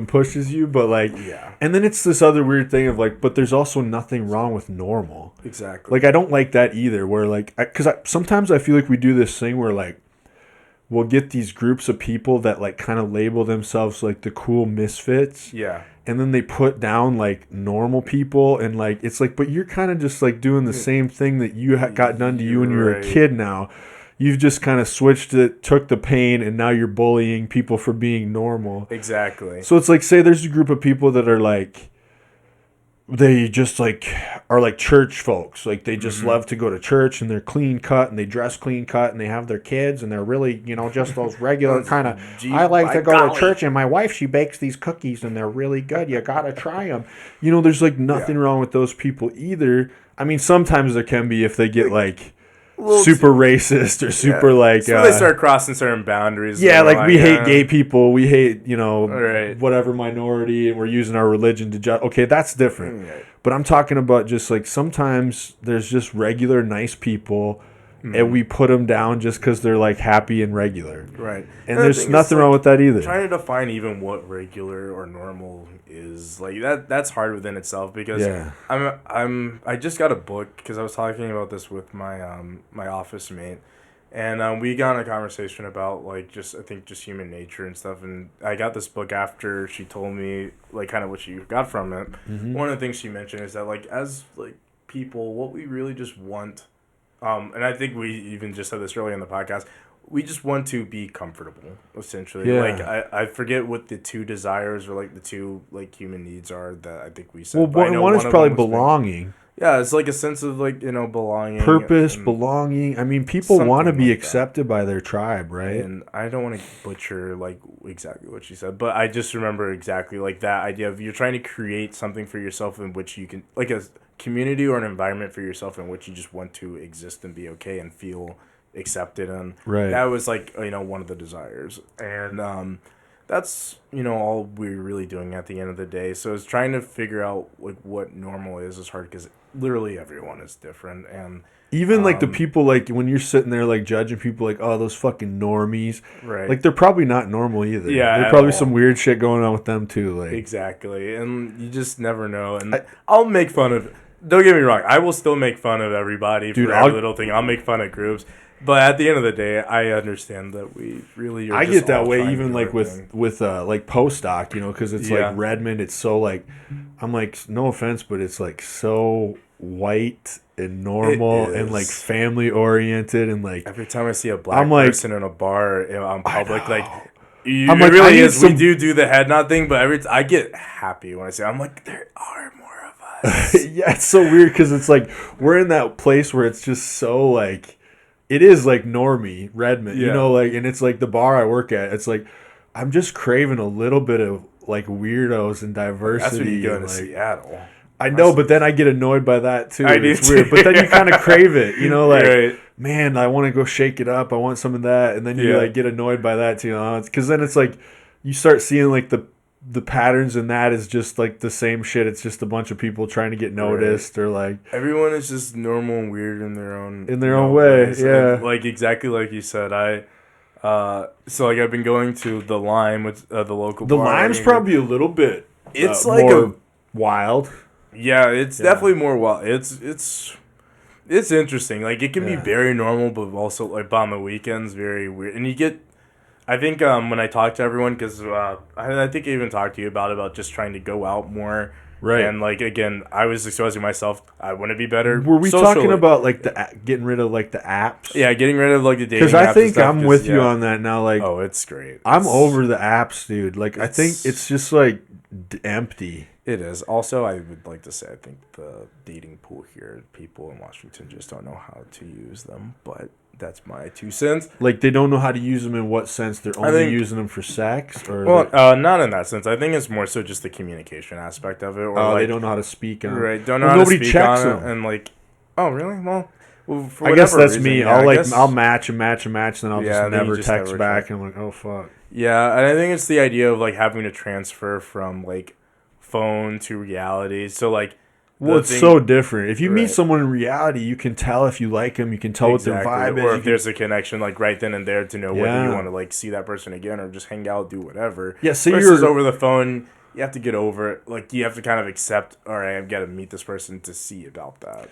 Yeah, and then, like, you can meet them and see if it in person. But, yeah, you have to be in person to, like, know if anything's going to work. Exactly. And I think just getting to that point, like, is usually a big enough deterrent where, like, maybe either I'm just, like, really stupid ugly. I don't think I am. But definitely just getting to that point, like, sometimes, like, you get into the instances where it just kind of flakes out or fizzles out. And it's just like, and then I get this way, and I'm like, I don't even want to be on the app anymore. So then I contribute to that. No, but I think, of course, it's going to fizzle out because, dude, like, that's the problem with these apps. It's like there's too many options. Like, if you're around a group of people and, like, you know, like Muay Thai or work or something like that, and there's, like, a girl that you meet and you start having these, like, a connection with her and you guys like each other, like, you're, like, around each other. So, like, something can, like, start happening and grow between you. Right.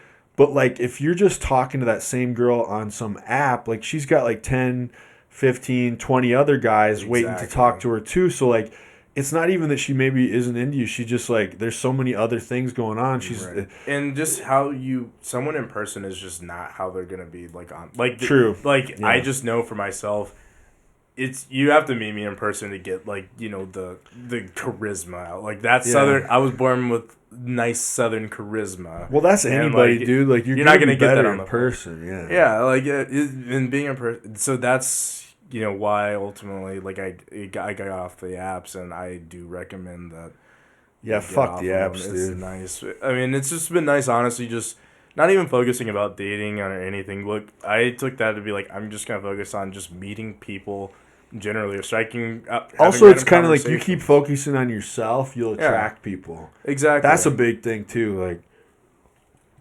Like, people are always trying to chase people. Yeah. And it sounds cliche, but, like, you don't chase, you just attract, you know? Like, exactly. And if you focus on you and you start, like, taking care of your own shit, you know, like, you'll just become more attractive to people. Exactly. And that's kind of how it's, you know, worked out thus far. But, I mean, I actually like being able to just generally meet people out in public. Like, in real life. Since deleting the app, it's not just, like, for dating, but just like me being more vocal or more social as, like, a person. Like, I'll go to the grocery store and I'll strike up a conversation with, like, the cash register person, or, you know, I'll have a random conversation with a dude sitting on a bench or something, and I just feel a lot more comfortable. Yeah, like, actually human interactions. We need that. We miss that, man. I miss that so much. There's certain things I love about social media, but I actually miss, like, real connection with people. That's one thing about growing up in small town Iowa that I loved. Mm-hmm. Like, there's this, like, community that you don't get in the city here. I mean, now we kind of do, because, like, I got you guys in the Muay Thai world. I got all the people I've met through the podcast, through bodybuilding. So it started to happen, but it took a few years after moving here. Yeah, definitely more. The COVID didn't help. No, well, then they're like, oh, yeah, and, like, nobody see each other. Like, just do everything over the phone. And we're going to, you know, fucking close all your businesses. And that was, again, like you said about that small town feel. Like, that was the catalyst for me, like, just getting rid of all of those things. Because I was just like, I missed how I used to be very loquacious, very, you know, I was a social butterfly back in South Carolina, and I was like, I like that version of myself. I can kind of see that in you still. Yeah. Like, it's starting to slowly come back out, like, as I'm practicing, like, again, communicating with people. And when I'm in the gym and I'm comfortable and I know people, they see it and they know it, but otherwise... You know what you do a good job of, dude? You always dress good. Really? I think that's a big thing. I didn't realize I dressed good. I mean, like, I feel like I always dress rugged. Like, just, well, whatever. Like, whenever, like, you usually show up at the bar, you usually dress pretty good. Like, I've seen. Okay. Thank you. I think that matters, you know. Thank you. I have gotten that quite a bit, but it always surprises me because. But I think that matters to girls. I guess so. I mean, so I'm doing I just dress, like, the way that I feel. At least, I don't think they want some slobby dude, you know. Like, yeah, I definitely want to be like. I don't want to look dirty, for sure. They don't want slobs anymore, dude. Like, that's over. Right. I mean, some of them do, maybe. Not the girls you want, though. I don't think so, no. Yeah, it's like the girls, the ones you want, they don't want slobs. It's like... You know, I don't even have a target audience, girl. You know, you don't have a type or anything? I don't have a type. I don't think so. I mean, everyone's different, and I think it's just who you kind of connect with, right? Yeah, that's really all it comes down to. You'd be surprised. You could see two girls that are, like, exactly the same looking, and you just like, it's the personality or something like. Exactly. Why do you connect? It's like even like things like how they were raised or how they view like, you know, like family versus like if they're like, oh, I hate my parents, they're pieces of shit. It's like then I'm probably not gonna like that person. You know what I mean? Exactly. Like, because like I just don't like that vibe. You know? It's all the vibe is very important to me. Like everyone always shits on like, you know, the fat girl or something like that, or like the fat dude or whatnot. But you know, they have some of the best personalities. There's some and, like, great people of all different body types. We should never. Like, it's like body type is like the one of the shallowest thing. I say one of the shallowest things. Like, don't get me wrong. We're both obsessed with our bodies. I'm obsessed with my body too, and I understand. But at the end of the day, dude, it really is. Right. It really like, is. I understand that there's a visual aspect to attraction as well. Well, for attraction for sure, but even like the just chemistry, I think, supersedes it. But like friendships and stuff like that, dude, and like think about like some of the greatest people. You know, like body type it is one of the most shallow things if you think about it. Right. It is a factor. Don't get me wrong. Like, it is. To me, it's like, how do you take care of yourself? Exactly. Do you value That's kind of what you're. Do you value your temple, your body? Do you value your health? Do you like right? Like me, I'm probably not going to date someone that drinks a lot because to me, like that means you don't value yourself. Yes, exactly. And that's just a personal thing because I don't like drinking. So like. You know, you could be the hottest person in the world, but I see you in the bar every night drinking. Like you're not on my. I'm not gonna date you. Like, yeah, it's just like because you. And if you think about it too, your lifestyle is very much not that. Knowing right, that so if you try to merge how are you gonna merge the two things of like you're drinking all the time? I want to go. I want to go to the gym or like right, or spend time with you, but you're drunk, and it's just like. So even logistically, smoking, drinking, like I don't want to be making out with someone with like alcohol and smoke breath, dude. Yeah. Like fuck that, dude. The worst thing ever was like one time I kissed this girl that had been eating cheesy broccoli soup, and I will never, I can't even eat cheesy broccoli soup. Since then, like something about it. Like I've kissed girls who've been smoking before, and it's been whatever, but after. Kissing her broccoli soup that did it for after me. She was eating cheesy broccoli soup. It was like the worst thing in the world. I don't know what. Like it kind of like still to this day I'm like disgusted by cheesy broccoli soup because of that. I was never like against it, but I was never really for it. I wasn't against it, but now I am. Yeah. Isn't that weird how just one thing could be that disgusting? That's what it. So for me, that's what it was like with watermelon and watermelon. Yeah, and believe me, I got all. Wait, so you made South Carolina? You made out with someone that was eating? Oh, sorry, no, I didn't. Oh, you ate watermelon? Yeah, no, I didn't make out with someone who tasted like watermelon. I was and like, you hate it. It's disgusting. Yeah, no. I was a kid, and we were. I'm not huge on it.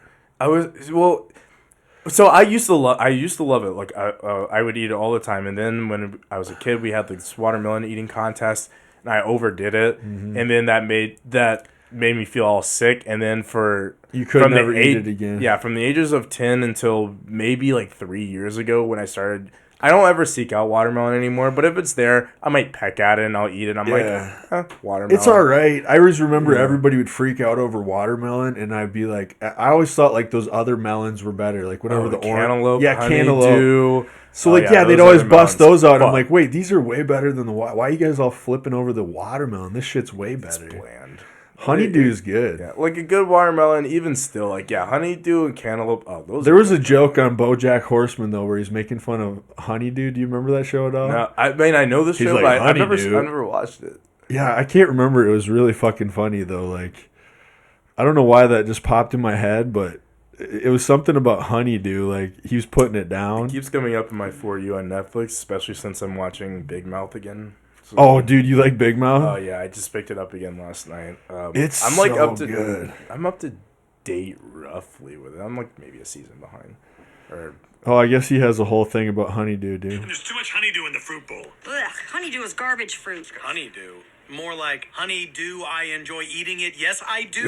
Right? Not right. And I would love to go through all the reasons why, but I've got bigger concerns right now. Honeydew, go on. Sometimes she just whips herself into a frenzy and she loses all perspective. God damn it, honeydew! Jesus, why does Cantaloupe think every time it gets invited to a party, it can bring along its dumb friend Honeydew? You don't get a +1, Cantaloupe. Are you kidding me with this honeydew right now? Oh.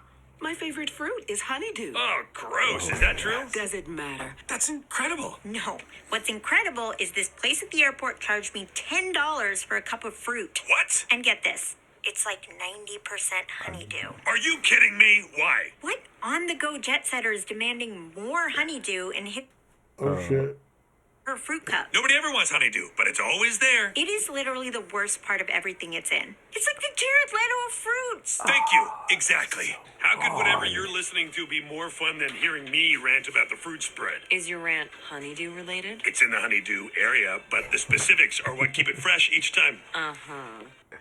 Oh man, I love So honeydew. clearly, like the writer must have a thing against honeydew. He must. But I mean, like I like honeydew, but those jokes are hilarious. Those are Like, funny Clearly, jokes, he like- just hates honeydew. Like, I love that where he's like, because cantaloupe is better than honeydew. I'll say that. So that's funny. Whoa, no. Oh, you think honeydew's better? Oh, I think the other way around for sure. Oh, okay. It's got the name honey in it. What is a cantaloupe? Yeah, that's true. It sounds like an antelope, dude. Yeah, I know. That's like, That would be what good I to think eat, of every though. time. Oh, I could go for some antelope right now. Dude, I was That's still venison, right? so like Sarah gave me that venison. Yeah, dude. how was that? It was delicious. I really realized I like lean meat. Like lean meat is so. stuff where people are like, that's gamey. I'm like, that's really good. Like it was so good, dude. Like, did you try tenderizing it at all a little No, bit? all Like, I did anything? it You was just- it was ground, dude. I just ate it like I Oh, eat my okay. ground beef. I mean, you know me, I'm on a meal plan, so I don't really Yeah. care. It's just like I It's put like it I whatever. put it in the air fryer and I And ate it. Bro. then it's just like food. Yeah, just like the same. Yeah, eating for. But the flavor of it, I really like it, man. I don't know. I can see that. Like, I think we talked about this last time I was on the podcast too, like my outdoor life and stuff, and how Yeah. I catch my fish and like eat it and everything. So So good. I'm still like just past week eating off of that salmon. Yeah. I really want to try to get my hunting license and start bringing in. You got to know, do it, meat, dude. You got to because- do it. You got to find somebody and befriend them. Well, my chiropractor actually Yeah. is like an outdoor guide, and Yeah. so we kind of touched on it the last time I was at the session. Right. I'm like, yeah, I'm gonna talk to you and kind of figure out what. He's telling me turkey season is coming up too. So like the idea of because turkey's meat delish. meat is so expensive and like It's crazy right now. Yeah. and I would love to just eat protein all day, like, as a snack, as a whatever, just because, again, feeling my body, feeling my muscles, like, it's a good, healthy snack. But High protein's the best, dude. right, but the cost of, like, having that is wild. It's So out of control. if I can catch my own thing, and one, I feel good about knowing that I caught it and Yep. that it was wild and how it was processed and all that stuff. I did it all myself. Right.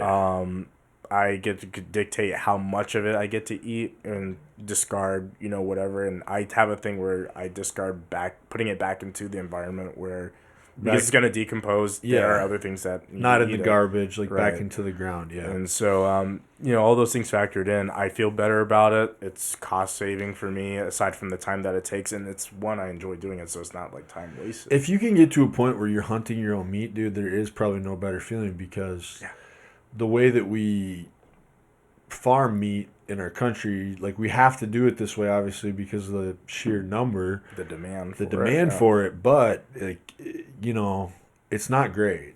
Yeah, like no. factory farming is definitely not great. And that's why you have, like this, pumping your food with all these other Hormones things and and stuff. shit. I mean, to make it bigger, to feed, to make Right. you feel full for less. So, you try to maybe not outrun your supply by making the supply quality better. Right.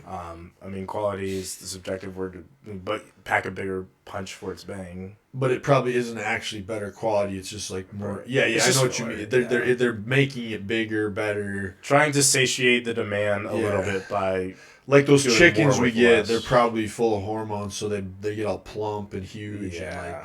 like a normal chicken that grew up eating grass, their breasts wouldn't be so huge. Exactly. But the chicken breasts we get, they're pumped full of hormones and shit, Yeah. which, I mean, it's I'm great. still But gonna eat it, unfortunately, and I'm on a budget, so. me too, dude. What are we going to do? I mean, like, yeah. and that's the thing. It's just like I don't like that feeling. I think we even talked about this. It's like we got to fight the system. Like, Right. how do you fight the system? Like I don't like the idea of being like in that like feeling like I have to do this to achieve the thing that I want, and so that's why again I go out and I fish my own meat, and primarily that is what I eat the entire year. The meat that I catch from Fishing is, I would say, for all intents and purposes, pescatarian. Right. I mean, I do buy like a bag of like frozen chicken breasts like Oh, every so yeah. often. Yeah. But fish is my main But the source of more you protein. can do it yourself, dude, the better, the healthier is. it's gonna be. Like, Right. yeah, I mean, we all do what we have to do, but like, Mhm. if somebody asked us, like, do you wish there was a better way? Like, yeah, clearly, like, Yeah. like it'd be so dope if like everything you could, if everything that I purchased, like protein wise, was from like a regenerative farm that was local, where Yeah. like I know that they're, putting back into the earth and they're like at a like net carbon zero. Like there's ways that they do these regenerative farms, and like actually like shout out to my friend Charlie Votrebeck and his wife Jamie. They do this. It's called the website is called. Fuck, damn it. It's called Fuck Damn It. Nice. No, I was trying to give them a plug for this. So they have this Yeah. website where you put in your area code and then the qualifications that you want. And it'll like find. And so like if you want like certified organic, regenerative, like whatever things you want out of your meat, you put in your area code, and if you just want, like you could just go organic, or you could go like Oh, that's awesome. like there's different levels. Did they So make it's the website, or did they just? Yeah, they farm also, but then Okay. they design this website in with all these other farms. So like Sweet. we're in this area code, we punch it in. My computer science brain is already just clicking off as like how that. Let's see if I can find it. That's pretty cool, actually. God dang It's just it. filtering and calling on different APIs and stuff for. I'm just talking Oh, about grass. It's called grassfedit.com. Okay. So, yep, and if you want their Instagram, it's grassfedit. So GrassFedit, grassfedit, and then if you go to grassfedit.com, grassfedit.com. So it's my buddy Charlie. I went to college with him. He was a bull rider then, a farmer. His family grew up on farm, and then his wife Jamie, awesome girl too. Her family got into that too. So like, yeah, you go to their website, Grassfedit, Yeah. and it's connecting regenerative farmers and ranchers. So basically, you go shop, and then you put in. Let's see here. If you go shop, it's like. Oh, they have like They have clothing and t-shirts shit. and Yeah, stuff. I think it's How do I get to the storefront. product shop form classify? Yeah, storefront maybe. Question mark.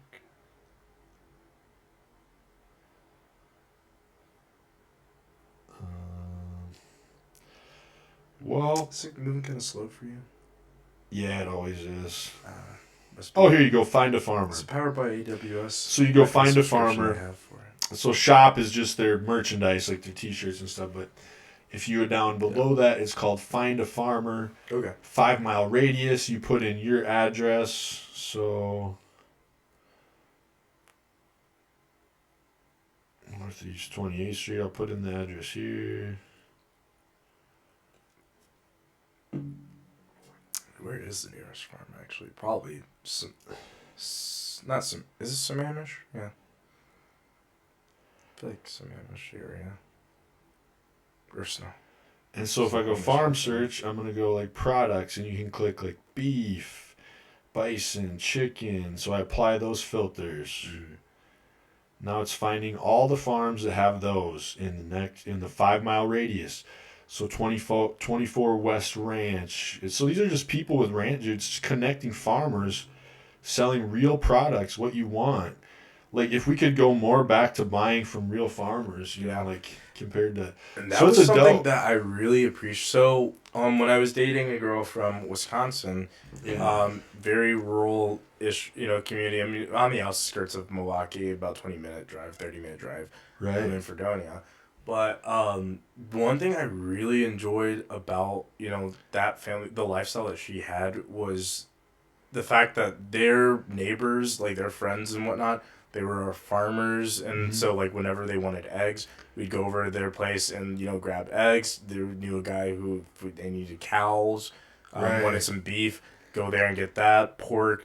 I mean, like, the community of just, like, that farm Imagine how culture healthy and you'd be stuff. if you were literally eating, like, farm fresh eggs every day. I can't say it was, like, the healthiest. I mean, because we also made unhealthy things with Well, the food, see, but, like, definitely, Well, true. Like, you're slapping butter on everything. But it was a like, good system, at least for, like, the price that you're getting for, like, you know, the thing and the system that you have. And really, it was almost close to, like, not a barter system, but... Right. But kind of like that. They kind of would trade with each other for, like, certain things, or we would go trap shooting with each other. So, like, maybe one day they pay for someone's, like, trap shooting thing, you just let me get eggs, or I'll cut your grass, and the other thing. Like, it was really cool. We should get bows. Bows? Start shooting bows. I already have a bow. You do? I have a compound bow. I want to get a traditional.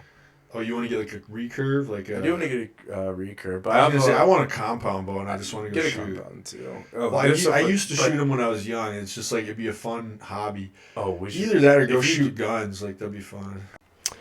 All right, everybody, it is time to take a short break for our sponsors. The Nicky Free Podcast is now brought to you by Manscaped. They are the best in men's below-the-waist grooming.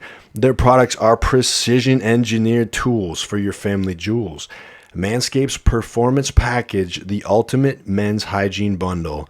So join over 7 million men worldwide who trust Manscaped with this exclusive offer for you.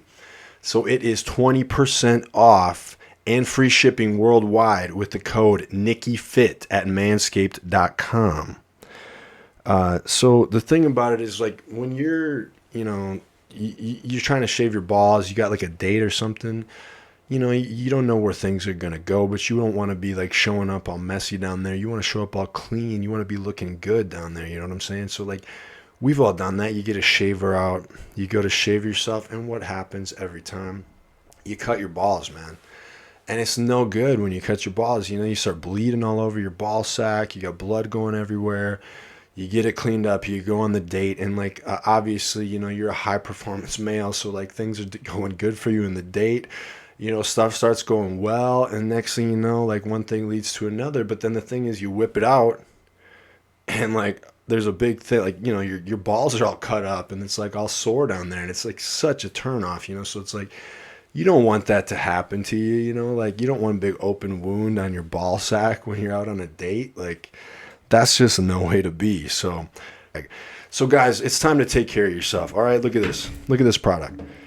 It's awesome. Thank you, Manscaped. This stuff is so great. They also threw in this beard hedger, which is just a great beard trimmer. We'll talk about that another time. But this is the Performance Package. So yeah, guys, go online. Go to manscaped.com. If you want 20% off, use code NickyFit. You will get 20% off and free shipping worldwide. So check out the Performance Package. It's awesome. And thank you guys so much. Use code NickyFit. Save 20%. You're really helping out the podcast. And I want to say that I was already using Manscaped before they started sponsoring the podcast. I think they're a great product. So thank you guys for picking this stuff up. Use code NickyFit, save 20% and free shipping. You're really helping me out. You're helping out the podcast. And thank you to Manscaped. And thank you guys. Go out there. Let's get cleaned up. Let's not go out there all messy and stuff. We got to look good. All right, guys. Thank you.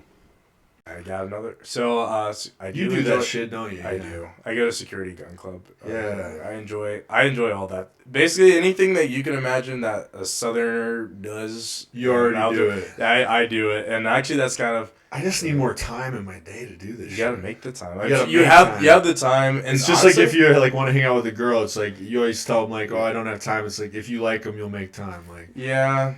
And and honestly, the thing is, I'm so selfish right now. That's kind of what I've had to tell, like, when it comes to dating recently, and the reason why I'm selfish not really, as fuck right now. Yeah, I will not. I am not gonna like. I've said it on here before. Like, unless it's like the greatest thing in the world, I do not give a fuck. Honestly. And like even sometimes it might even seem like it's the greatest thing in the world, but like I just know right now where I am in my life and if it's the not gonna trajectory fit that I want to go. Yep.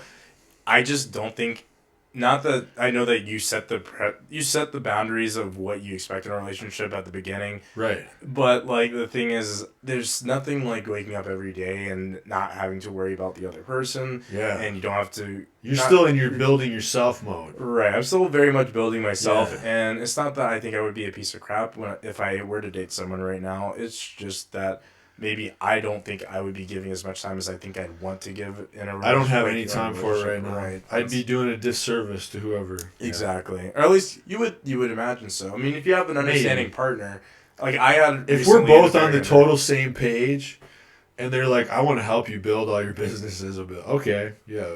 Well, that's. But if they're like trying to pull me away from everything I'm doing, like taking my energy away from it, I can't. I don't have time. Exactly. Well, the weird thing is like the person who just recently was dating. I mean, very supportive and like all those things. It's almost like there really shouldn't be an issue or whatnot. But I think for me, ultimately, I think it was maybe not in the terms of like giving time to like do things with each other, and we were both very understanding of each other's schedules, Right. but more so I think just knowing down the line that our schedules are going to change, and there's a bit of I think mental focus required for certain things. So Yeah. I mean, I know in the back of my head, like every single day I'm thinking about this person, and like at least at the very least I have to ask myself regularly, like, am I doing enough to keep this person like happy or satisfied?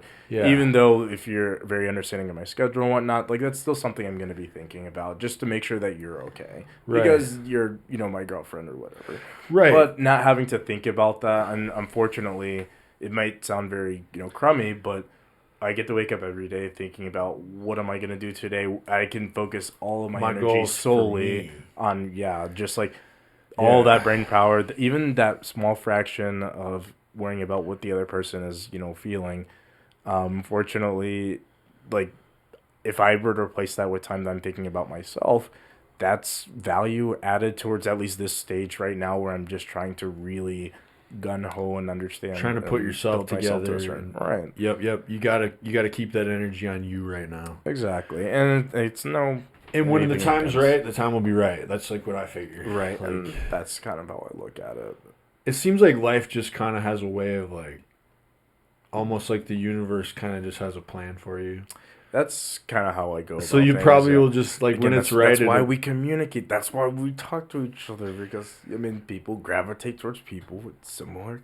I think so too, dude. Like the universe definitely like people. It sounds all woo woo and shit, but it's like, Yeah. it kind of seems like it puts you on the path. Like I was talking to this, I can't remember who I was talking about this with, but it's kind of like when you're somebody that is ambitious and you kind of like know your own potential, Yep. Like I even feel like you can kind of shirk your potential, like shirk your responsibilities, try to run away from it, and somehow the universe fucking puts you right back. Like it's like, no, you have this thing that you have to do. Like, Yep. It'll keep giving you opportunity, and like the Yeah. way that my faith system, belief system, whatever you want to call it. I'm not the most religious person, but I do, at the very basis of everything, believe in the idea that there were opportunities will come across to you throughout life, but also everything happens when it's supposed to happen, when it will happen, how it will happen, and also it seems like that, yeah. that if it seems like you definitely take advantage of your opportunities when they present themselves because you don't know when or if it'll happen, but the chances are like something will come along the way. Right. But I think the important thing is that everything kind of takes care of itself, and because I remember learning like in either chemistry or something like that, like the law of conservation or conservation of mass. Right. We're speaking about like atoms and matter just on a very atomic level. That matter can't be created or destroyed. It's just displaced and changed, and like that's kind of how I think of everything. Is like there's a give and take of everything, and that everything finds a way to rectify itself to balance. It always kind of out makes eventually. sense. It always kind of you're right. It Right. kind of balances out, evens out, like yin and yang. And Right. So if you have, like we were saying earlier about being uncomfortable, we'll say if that's like your low end, like you're feeling bad, just know that it's gonna balance out. You don't know when it will, but it will balance out. That's why I feel in like some way, shape, or sometimes form. that's what makes you keep the faith when stuff's going really hard Right. and things are going really bad, because I feel like that's like what you have to go through, like especially when you're trying to do something entrepreneurial, and then it starts like fucking, and then all of a sudden it just shoots up, like, Yep. and then it's like so the good stuff is coming, but it's kind of like you said, learning to be uncomfortable in the spot where it's not good, Exactly. and it seems like nothing's going right, and I think like that's the biggest thing that I think most people, if you're wanting to be ambitious about anything, the thing to learn or the skill that I think is the most valuable is being uncomfortable. And that is something that I put in all facets of my life. Again, with me wanting to be more social, I'm actively making myself uncomfortable and putting myself in social situations that force me to become more social, because that's the goal. Well, they even say that's a big problem for like men right now, where like men are scared to even like, you know, talk to girls or whatever. So like instead of putting themselves out there and being uncomfortable, they just turn to like porn and like, you know, and then they never learn the actual skill. And then porn gives us all these like weird ideas of like, which it's like now I get like I see porn, so like when I gotta like perform like a porn star, like so it's like it gets you like thinking that you gotta like basically do all that, and like, man, and I think girls do that too, where they think they gotta do all this and that, and they gotta act a certain way, and like I have our generation's probably the first generation that really like our sex lives were probably so shaped by porn and expectations and the from internet. porn, and like people talk about it like because I'm like kind of at a point now where I'm like sort of buying into that no porn shit. Yeah. Like I'm kind of getting into that. Like I'm not against it. Like I'm definitely more like do whatever you want. Yeah. I don't ever think it should be outlawed. I'm a freedom for everybody type of person. I'm a support like sex work, you know, like whatever you got to do. But like for myself personally, I just don't see any value in it, and it's like it's too easy. It is. And it's like, and then the other thing is like when people talk about it, I'm like, you do not want to get into the weird shit. I'm like, stop. Just like, like when Deborah was talking about fetishes, I'm kind of like, I mean, hey, right now you're kink shaming. I am kink shaming. You're right. I don't want to kink shame. I thought you were support. I'm just kidding. I'm no. You're actually right. I understand exactly what you mean, though. For me personally, though, I don't want to get too crazy. Like the more like vanilla is okay with me. Yeah, and it's like you want when I say vanilla, it's still not vanilla. It's all. I think what you well, at least I'm interpreting is the ability to be able to come to your own, you know, expectations of like at least surrounding sex, right? Well, because like I think porn, it can be like drugs. It can get like the further you go down it could get more and more crazy and like people get crazy into it, and then next thing you know, they're like, you know, they got to bring in more people into the relationship, and like, you know, you're right, and I'm kink shaming now because like I have friends that literally like to do that shit, and they're cool people. Exactly, and like they'll go on fucking Tinder and they'll be like, you know, find other like chicks to bring into the relationship, and they're having threesomes, and they're like, and they love it. So it's like, do whatever you want to do, but like for me, no, I'm like a little more traditional. I feel like with the aspect of porn for me, I think it's definitely everything that we watch media-wise is influential in some way, shape, or form. Not just porn, but everything. So, and like so everything, like whether it's like porn or even the most sexualized thing on television or whatnot. I mean, it's forming our opinions on how, you know, we think sex should be, how, you know, you should perform, how you should do whatever, and blah, blah, blah. And honestly, what I've been fortunate enough to just know over time is that just comes down to communication, like with anything. Right. So with whoever your partner is, obviously, or whether it's someone you met for the first time, or you know someone that's communication. Communication is super important. Yep. And I think understanding yourself is equally as important, as well as like what you want, so that you can communicate that. Yeah. And so porn, in my opinion, like for someone, say I started watching it when I was like 13. Dude, definitely shouldn't have been. We all did. But like we all were a little too young. Fucking cell phones, bro. But when I think about it, I mean, that's a very influential like part of my life. And so I'm glad that I guess I didn't get lost in the sauce and form these expectations of this is how sex should be, because I didn't get the chance to really think for myself of what I think I wanted. Right, because otherwise it's going to turn into like, it's going to be robots. Exactly. It's going to be like dudes buying like sex robots that do whatever they want. I mean, that's already here. Yeah, there's going to be no like version of reality where it's like they actually have to like, So then it's going to be a bunch of guys that don't ever have to like interact with a woman. So they'll never have to like grow or get any kind of value in order to attract a woman. Mm-hmm. They're just going to be able to be pieces of shit, and they're going to be able to get the hottest sex robot. Oh man, this is like becoming like an episode of Black Mirror or something. Yeah, like that's that like it's some or kind like of Love, weird Death, and dystopia, Robots. dude. Like, yeah, those shows are both great. Yeah, those are. I love Death, and Robots. Love, Death, Robots is great, and I don't know how many times watching Black Mirror like blew my fucking mind. Yeah. Like there was a few where it would be the end, and you're like, what the fuck just happened? And the thing is, we're not that far off from like these. I mean, the reason why those shows are created is to illustrate or have a commentary on what's things kind of that could going on right now. Yeah, right, or like what could be, and it's really interesting. And I love thinking about stuff like that. Like you said, dudes will go out, you'll buy your perfect, woman or sex bot. Yeah. You're not gonna want to interact with actual woman. Well, it and never then at makes that you have point, to like human population goes down. Well, some people would say that's a good thing.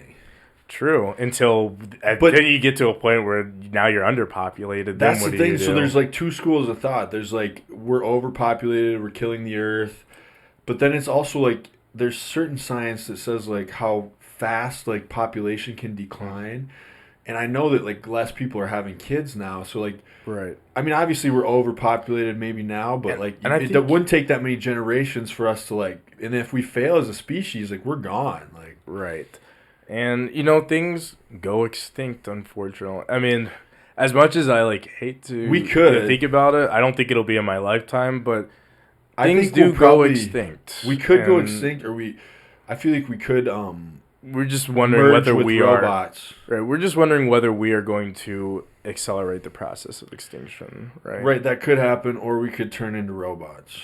Potentially. I mean, with the way AI and stuff is that's going what I mean, now, merge. We'll merge with the robots. Right. Because, even though we were saying, you buy your perfect, robot, whatever, what if... But then we'll start so robot... Close, yeah, we're so close to, the AI technology and wanting it to be so... it'd be like a dude, I need a better dick. And the next thing you know, he's got, a robot dick. And it's I need a robot this. I need a robot, Or even, you see, we don't have to value a robot, but then, you plug in AI algorithms into it, and then it starts developing pseudo feelings, or even at that point as a pseudo. What was that movie? Her? Was it called Her? Is it Her? Where the dude, falls in love with the AI? Yeah. I think so. Yeah. I haven't seen it, but it seemed interesting. But, you get to that, and now you're back at square one of, the reason why you got a robot, so you didn't have to deal with that, but now...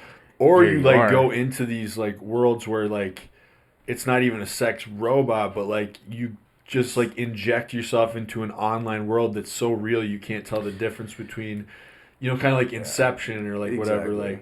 So then you're just hooking up with your sex whatever inside the dream, and it's some just character made for you perfectly, and then all you do is spend all your day inside this false world. Yep. And then people wonder, well, what if that's what this is? I think we just answered what, the purpose of life is. It's just sex, man. Everything you do is just sex. Actually, kind of, because we're a species that reproduces. Yeah. I was just listening to this podcast with this Dr. David Buss, and I've listened to him before, and I remember, telling, Deborah and maybe you guys some of the things about it, and of course she's like, well, were these studies done by a man?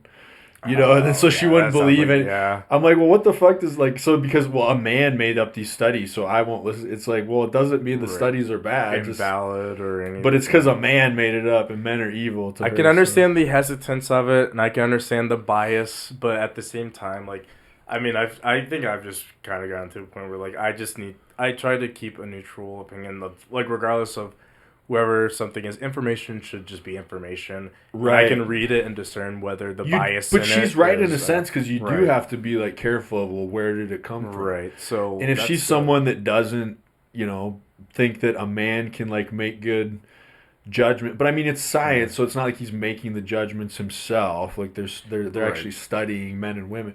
But what he does is he studies, human reproduction. Yeah. And it's pretty wild when you think about it. So much of everything we do is actually driven by reproducing. Because, I mean, you think about it, that's what we need to do to sustain our population. So it's whether we're thinking about it consciously or not, it's subconsciously Subconscious. always there, because it's, in a sense, it is survival, because we can't survive, but our offspring is us surviving, in a sense. Exactly. It's almost like, it's weird because we don't think about having kids this way, but it's actually like it's copying, or it's like making Right. a replicant of you You are. to yeah. last, and then the replicant makes a replicant that makes a replicant, and that's like, it's your genetics wanting to survive through Exactly. replicants of yourself. But like, we just think of it as like, oh, I'm a person and I had a cute little baby, and I love my son and I love my daughter. But really, you just like made little copies of yourself to survive, because you can't survive. Right, and that's why Forever, Oh you know? man, this is not gonna like blow your mind really or anything, but that's why like that system that I was talking about earlier and how I just kind of view everything. I mean, you take that at the reason why I have that system is because I look at everything. If I try to take it on the smallest scale, like if say a virus for an example, Yeah. the exact same thing. It's the virus's purpose is solely to just reproduce and Right. make copies of itself so that it can thrive and prolong its population. Yeah. And just like with anything that is trying to survive. For survival, it's trying to succeed. And Yeah. so, in a way, when people say like humans are a virus on this earth. In a way, I guess you could say that's Well, right. kind of, If you yeah, change yeah. the scope, you're absolutely right, and you could think of it. You could think of it like that, yeah. And so, you can And we scale want to this spread. down. We want to spread, Right. yeah. And you can scale this down even to like as like atoms, and I think that's where it gets hard. But I mean, you have nuclear fission and fusion. I mean, basically the reproduction of atoms Yeah. and stuff like that, and those explosions are going, that are creating and destroying atoms all at the same time. I mean, like, I guess the reason why we don't know is like, why does that happen? That's like, I guess the big we don't question. know. But if you think about it, I mean, there is some kind of something that's meant to be preserved. It's so And weird, dude, because like then yeah. you start listening to like one of the customers sent me this scientist that was like on a podcast talking about like it was called The Case Against Reality, like basically talking about how like our reality is real to us, but that's about it. Like, so like Yeah. the world as we perceive it is only In your own what a human being is capable of perceiving, and we only perceive what is necessary for us to survive and reproduce.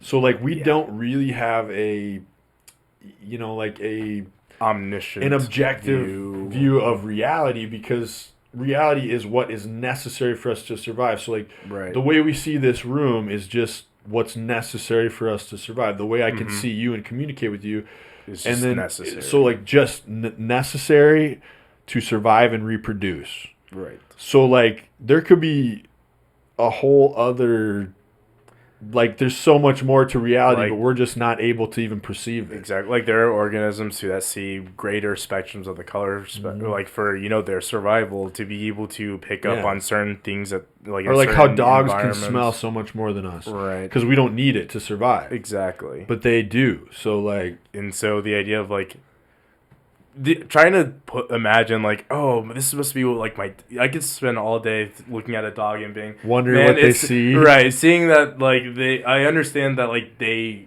respond to certain things, and there are crosses that you can have between different organisms, but at the end of the day, you will just never know. I do wonder And, what the world's like for dogs.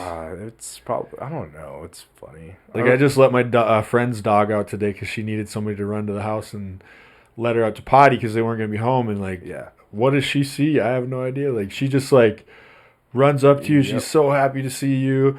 Like you try like, hey, how's it going? Oh, Same shit good, every good. day, You're and like, good still girl, happy good girl. dog. And she just jumps with her little paws on you, and she just wants like. They definitely have a better ability to just be in the present than we do. Right. And again, they're domesticated. So, I mean, Yeah. it took many generations of whatever. Because, I mean, you obviously can't take a wolf and do that. Well, dude, that's what I'm At least I saying. don't Like, think. there's like, so that last few guests ago, I had Kristen on here, who was a massage therapist, and she had her little dog with her. I don't know if you saw it, but like, it's the tiniest little thing. Like, sat on her lap, and it's like super cute. I But missed it. I'm thinking to myself, like, we did that to wolves. Yeah. Like, that was a wolf. And we used to turned be- it into that. And we nerfed it.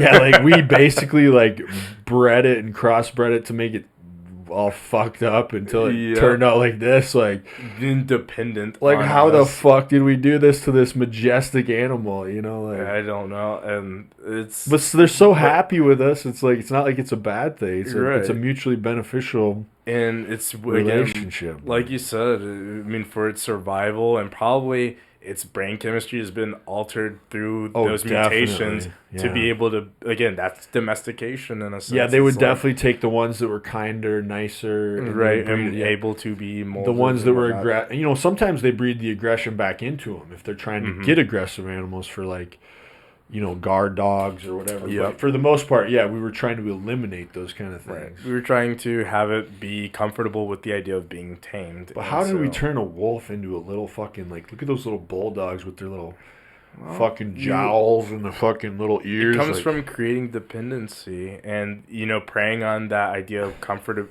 complacency that we talked about earlier. I feel like I'm talking about Dude, these you things could like I'm do- some kind of scientist, but like, well, we're not I'm just scientists breaking at it all. down. We're I'm- just a couple dummies talking. yeah, but I'm like just breaking it down and what I think makes sense. Well, like but what we logically think. So think about it, dude. Like, someone walked up to a wolf and was like, "Hey, here's some food. Here's some food. You don't have to go out in the cold Right. and like keep, you know." and finding it probably found a yourself." more friendly wolf. All right. And then bred the friendly wolf with another nicer wolf. And then Right. the ones that showed aggression, they would probably kill him, honestly. And then they would probably find the ones that showed more of the traits they were looking for. And Was they would- able to work with them to create this Yeah. system of dependency, And then not only that, they would eventually breed certain breeds for tasks, Yep. like sheep herding dogs and like certain dogs that would do, you know what I mean? So they started, Yeah. which that's crazy if you think about it in itself, that we're able to like manipulate these animals to be good at certain things. And I think that comes probably after you've bred out the like That's once you probably once later. you've bred in the dependency on like because Right. again everything's like food and sex driven, right? Like Right. you obviously need to sustain your body so that you can have sex. So like if you have now created that relationship of like I depend on you for my next meal, that means I'm at your mercy. Right. Which now means like I'm gonna now start training this generation of dogs to herd sheep. You know, And they probably probably, even and it's just started like with, you're like- not going to get food unless you do this task, and that's a driving mechanism. I wonder how the probably. first like wolf ended up. Like if it was just somebody that like wanted companionship, and it was just a nice wolf that ended up, and then they just started work. Like maybe he didn't have a pack, Yeah, and it some was guy all found lonely. him, and they just started like hanging out Started together, vibing. Yeah, Yeah. who like I don't know, dude. It's Maybe. weird to think about, but I just, dude, yeah. imagine if we did that with humans, like started breeding them certain ways and shit. I mean, we kind of did. We did that, did we? Big slave trade. Yeah. I mean, really. I mean, That's, like, really that's- fucked up. That's probably why I've got like these nice arms. You know, I always joke about this, but like in my family, we call it our arms like Harris arms. Yeah. It doesn't seem like no matter how fat I get or whatever, Your arms always my arms stay are always relatively going to be good. good. And like, but I mean, as far as like breeding in the slave trade, I mean, you're trying to Like it's really we were fucked up, looked at- but they did that. yeah, because Yeah. we were looked at as cow. They were trying to domesticate black people, no different than like a dog. I mean, So weird, dude. creating dependency on like, hey, you take us from one point, then you create the dependency on food because like I mean, for us to want to survive or have the desire to be alive, Yeah. you know, we're at your mercy. So that means we're forced to do the tasks that You know, need they us to do so we can eat Yeah. and survive. And then to optimize, you know, their throughput of the labor that they're getting out of a slave. So better You breed- laborers. Right, you take Stronger, your best bigger. laborers, you pair them, you breed them, And then honestly, even just the life being so harsh on them probably made breeding of strong. You know what I'm saying? Like anytime you're in harsher conditions, you end up breeding stronger people. right, If you put yourself through harsher conditions. pressure makes diamonds. Right. Yeah. Do you ever watch? It's a group of black dudes. They're like all in college, but they're called the Cartier family.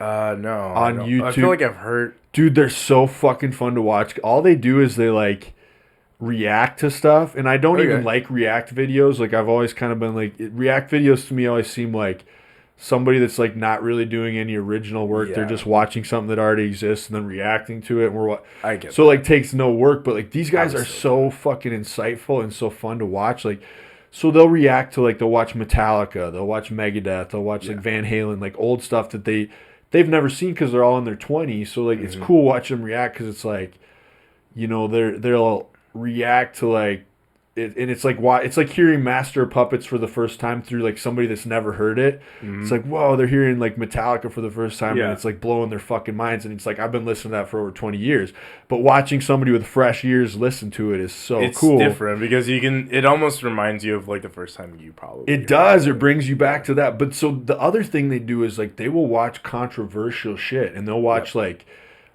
controversial comedians. They'll like critique Dave Chappelle, like some of his most controversial shit, you know, and they'll give their perspective as like these young black dudes on it. Right. And but they'll also watch dudes like that Thomas Sowell, who's kind of a, you know, educator and stuff, but he said some like very, you know, things. Stuff. Well, I don't know if it's racist. You I don't think it's necessarily racist. It's just like very against like what the grain. Oh, okay. You know, and they'll watch some of this stuff, but they were watching this thing. It was like facts about slavery, and it was like one of the weird things I didn't realize is like slavery, the way we did it in our country, was like one of the first times that it was really about race.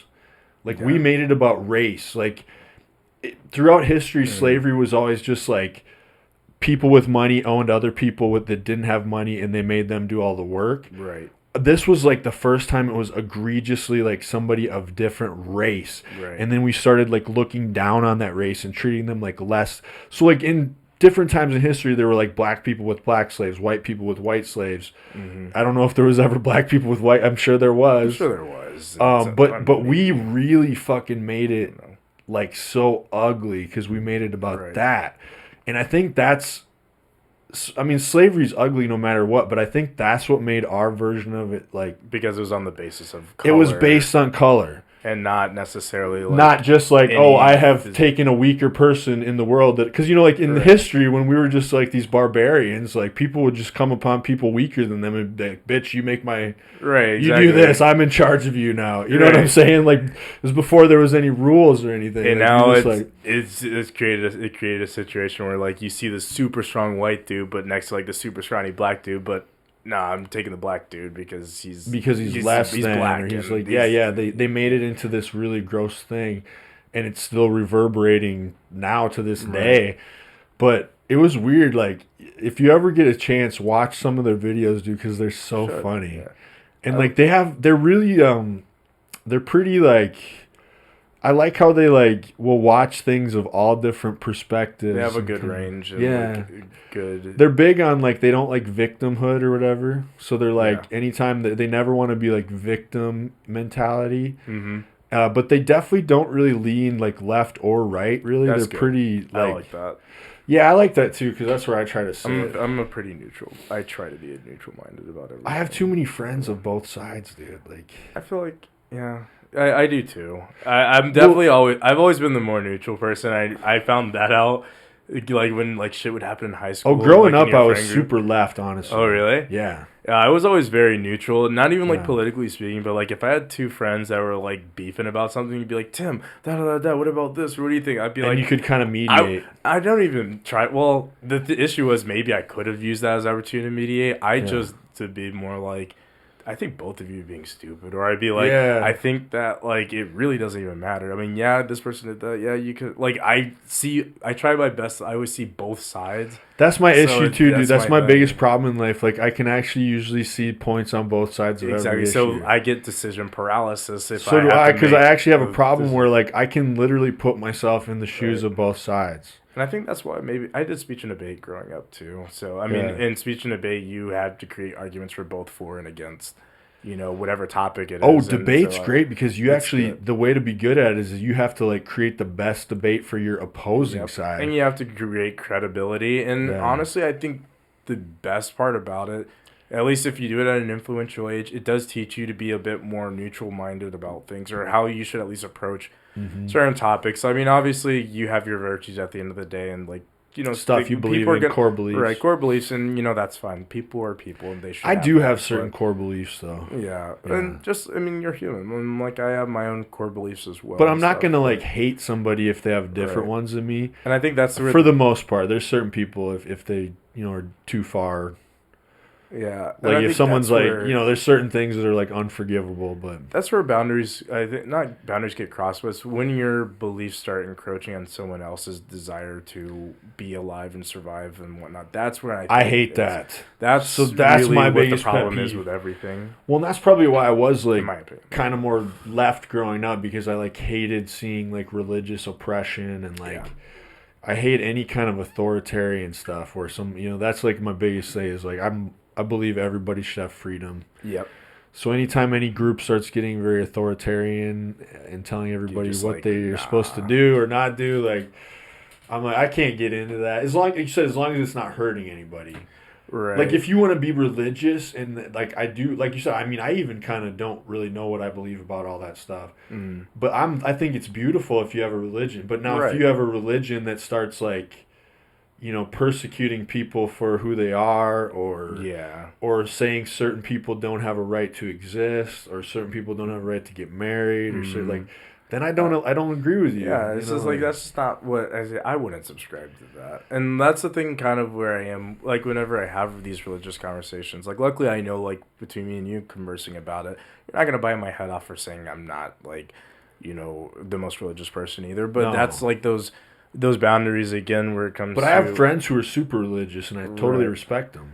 Like, and I don't like the idea of like I shouldn't be able to be fearful of the idea of if I say that, then the response is gonna be that you're an awful person, or rather you're a terrible person because you don't believe in religion, right? Or Or you at don't the know very what least, you think about religion. what I don't want from a religion, or not from a religion per se, but like someone to feel like they need to force it down my throat. Like it's okay for you to present it to me. And that's cool. a terrible thing, though, because people have this need to do that. And Right. it's not just religion, it's any of their beliefs. Right, and the beliefs honestly are I kind of even set find to my- say spread the word as well. Well, I find myself doing it too, like even with Right. like what I believe in, which is like health and fitness and stuff. I Yeah. have to catch myself like, hey, it's not for everybody. Yep. I don't need to be like, I guess I never really try to force on people. I try to like lead by example. But Right. if somebody asks me, I'll tell them the truth. Like, Mm-hmm. yeah, I think you should work out, quit drinking so much. You probably Right. feel a lot better. But I'm not going to force you to do Yeah. it. I'm not going to actively go and look for people to tell them. I'm not going to change start what some they're group doing. with like Yeah. picket signs like "Stop drinking, take care of yourself." Right. Exactly. You'll feel better. You won't be depressed. It's Right. like, It's like who are you to? That's who my am thing I to is- say what their Right. path through life should be? Like, do whatever path you need to find. Like you said, as long as you're not hurting anybody else. Exactly, and that's it's If you said the my golden religion, rule thing is like Right. treat people how you want to be treated, and I know that at least the way I want to be treated is I want to be left alone to do my own shit. Like at Yeah. the very basis of it, I just want to be allowed to do my own shit. that's the most American thing I've ever heard in my life. Really? I mean, I think that's what America is, dude. Like,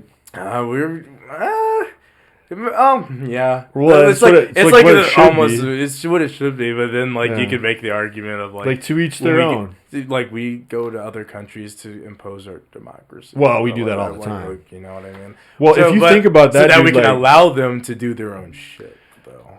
Well, that's what we say. That's what we. but- But I mean, do we really need to be doing that? I don't fucking know, Right. honestly. it's like I mean, again, I don't these know whole because things- I'm not like you said. Like we don't know what decisions need to be made because we are not in those highest levels. But yeah, like I mean, There is no such. I mean, I don't every think there's one of such our things as basically right or wrong. every one of our leaders should probably be in jail for like Oh, definitely war for crime. I mean, Yeah. if you I think mean, about it, I like, mean, but they should be in jail, and then you could also argue again. This is that speech and debate brain that like a developed, Yeah. but like you make an argument, yeah, they should be in jail, but then also you can make the maybe argument they of needed to do those because in their position, their job is to make the decision in the best interest of the nation that they're serving, And that's- you could argue that was exactly what they were doing. I agree because that's another thing too. Like you don't know the kind of decisions that they have to make or the reasons they have to make them sometimes. And when you are in positions of power, you actually start seeing how hard some of these decisions that affect like the entire nation of people. Right. So like we don't actually know like yeah, we know that this bad thing happened, but like was there an actual reason? Like if they didn't do that, would have something worse happened? Like we don't know. We don't actually know. And we've been So using it's- the word like right and wrong, but really it's just At least the way that I look at it is consequence in action. And It's I like think, weighing things. right. And it was like only recently in life I kind of really started thinking things of that matter because I had someone I would ask them for like a piece of advice. We're basically asking them like what was the right or wrong decision, and the person basically just said, ultimately you just have to make a decision and just know that there will just be some form of consequence, good or bad, that comes after it, and you just have to continue and go with it. So it's like and you hope that more of the consequence is good, but there's probably going to be both to every decision, good and bad. Exactly. And that's why it's like you really, like in that position of power, you just kind of have to make a decision and like go with it. And I mean, ultimately, that's the thing. I don't agree with a lot of like things that certain politicians say and whatnot, but the weird thing is if I try to put my brain into like their head, you have to think that they're also thinking that what they're doing is acting in the best interest of right. Just whole, like you watch a good movie, like the villain always believes he's right. He's in the right. Exactly. If you're writing a good villain, like he believes that what he's doing is the virtuous thing. Exactly. It is weird too. About that the last time too. Oh shit, we're repeating ourselves, dude. Well, so like the weird thing is, like, as you get older, I feel like you start viewing life less in, like, good and evil and more, like, you know what I mean? In like, absolutes. You kind of realize, like, some of that stuff's not even real. You can. Like, you also get, like, the old people who are, like, you can't teach an old dog new tricks, and they become, just as a means of simplifying the way they have to think, it probably make it more absolute. But then as wisdom does come along and you get more experiences, it is supposed to broaden your... But then there's a lot of people stuck in their ways. That's why you get a lot of people like, God, I just can't wait till these old fuckers all die. Right. You ever hear people say that shit? Like, then, it's like you really just want people to die because you don't like their beliefs. That seems a little like maybe you're the evil person. You're like literally wishing death upon people. Yeah, that's why I don't. Because they don't have the same ideologies as you. Like, it's kind of I get where they're coming from, but it's like.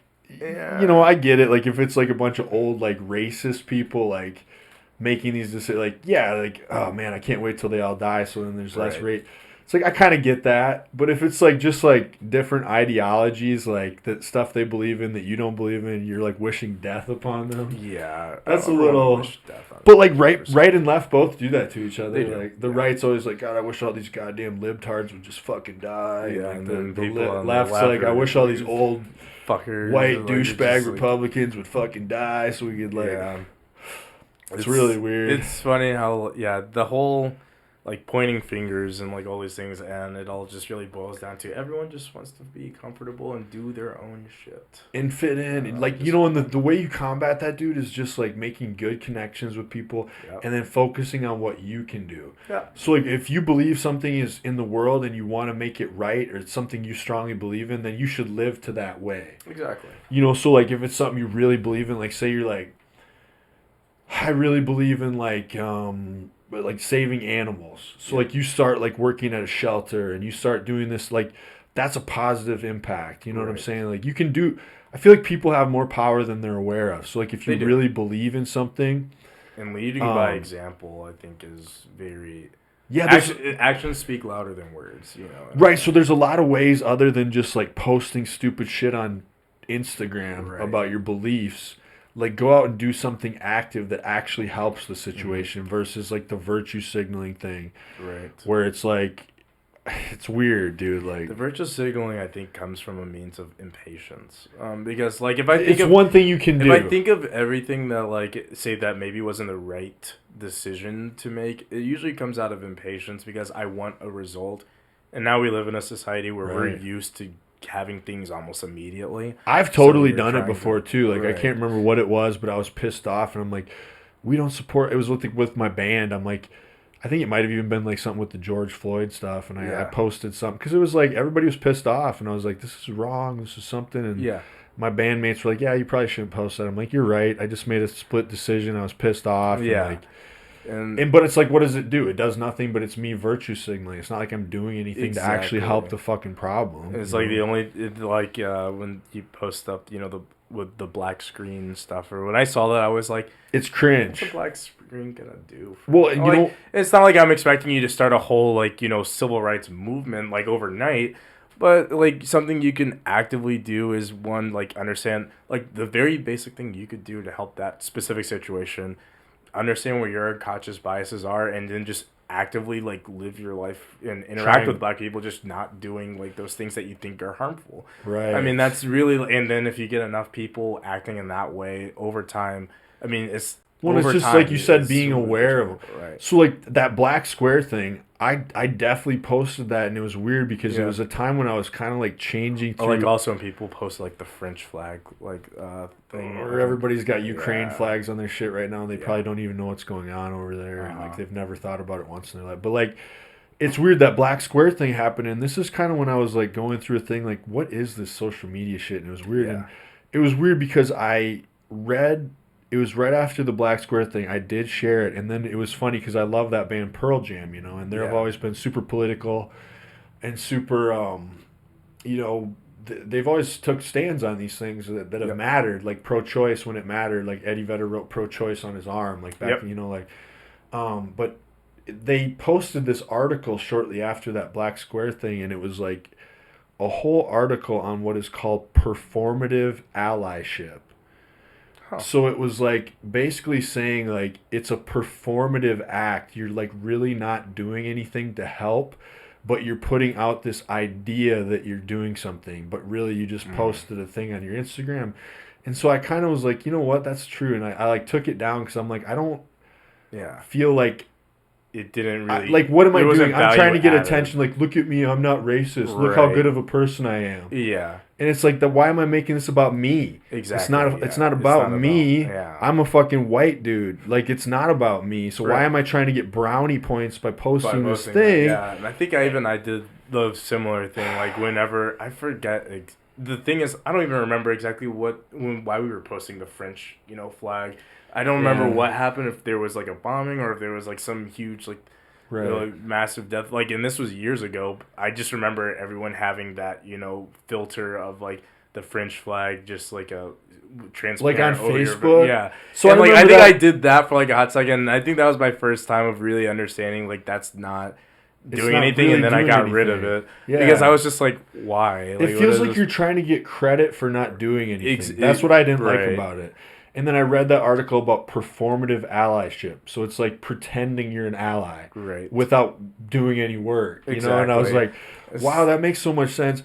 I do remember like when they did the gay marriage bill, I definitely posted the rainbow thing. But like that felt like at that point it felt like you're still kind of doing something because you're like saying, hey, you know what? Like even though some people hate this, I'm showing that I support this. Right. And part of it too is because the platform, I think, like the help. Well, you could argue in each of these three situations we talked about, at least with the gay pride movement, like part of their thing that they're fighting for is the recognition and acknowledgement. Well, somebody might see that I think that's okay, and it might make them feel better about themselves. Right, exactly. Like, wow, that's if kind of the argument. I like Nick. I like what Nick stands for. He's a cool guy. He thinks this is okay.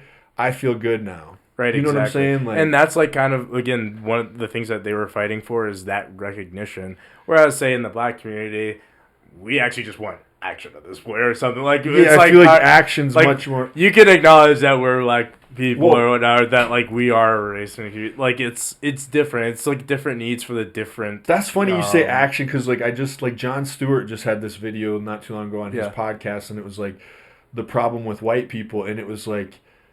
Basically, he had clips from like the 1960s till today of basically black people just explaining what they want, which is just action.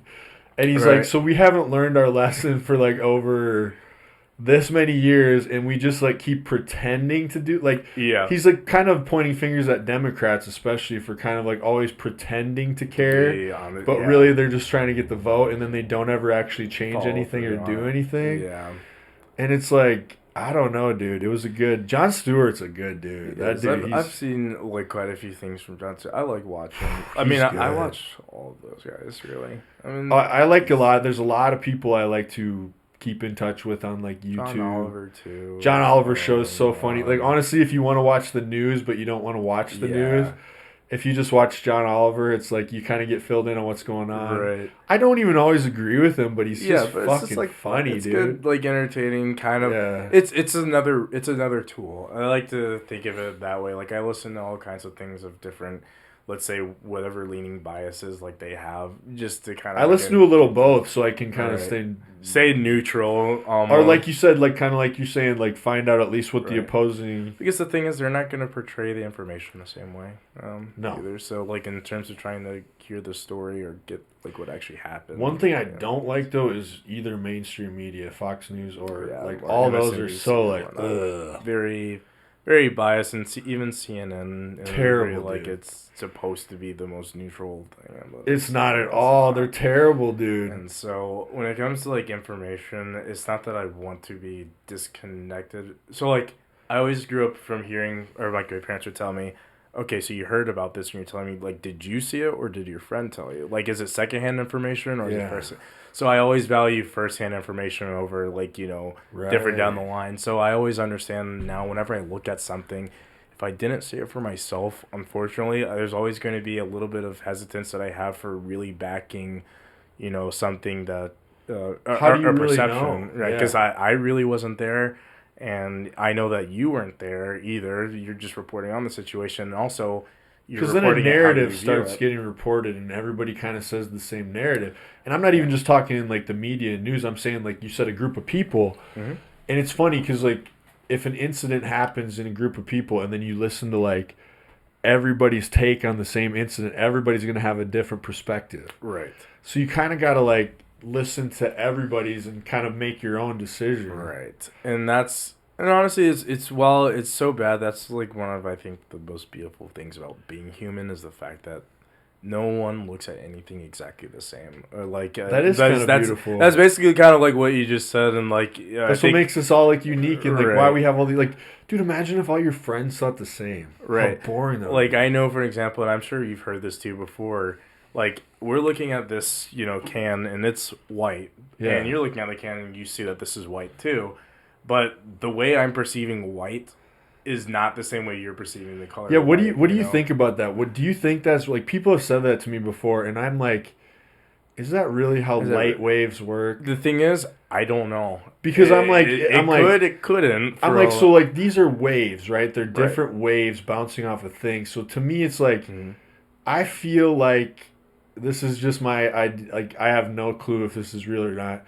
I feel like we probably all see them slightly different, but basically similar in Exactly. shade because it's waves. So it's Exactly. like people are like, what if you see green the way I see blue? And you, I'm like, but why? When You can't. we're seeing the same waves though, the Right, wavelength exactly. pattern. So like, why would our eyes perceive these wavelengths that drastically different? Well, because I will say so. The way, like you said, similar or different. So like, because if you Like, see you like have the chromat. I forget exactly what the thing is, but like you have the cones in like if they're differently shaped, like you know people have astigmatism, your eyes are shaped differently, so maybe biologically whatever. biologically, I believe we have slight differences, Yeah, and so slight. that would contribute. But to if probably someone's how you like, perceive it, but I- definitely, I bet the color blue to you is what orange looks like to me. It's like that doesn't make sense to me yeah, because no. think about it. Like, Right.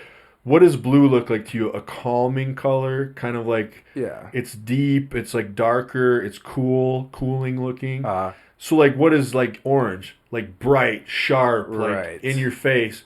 I So went like, to if a you school saw of all blue, if orange. you saw blue the way I see orange, and I see orange as like the sun and bright and sharp, why would you see orange as blue? That's a Right. cool, calm. You would describe it different.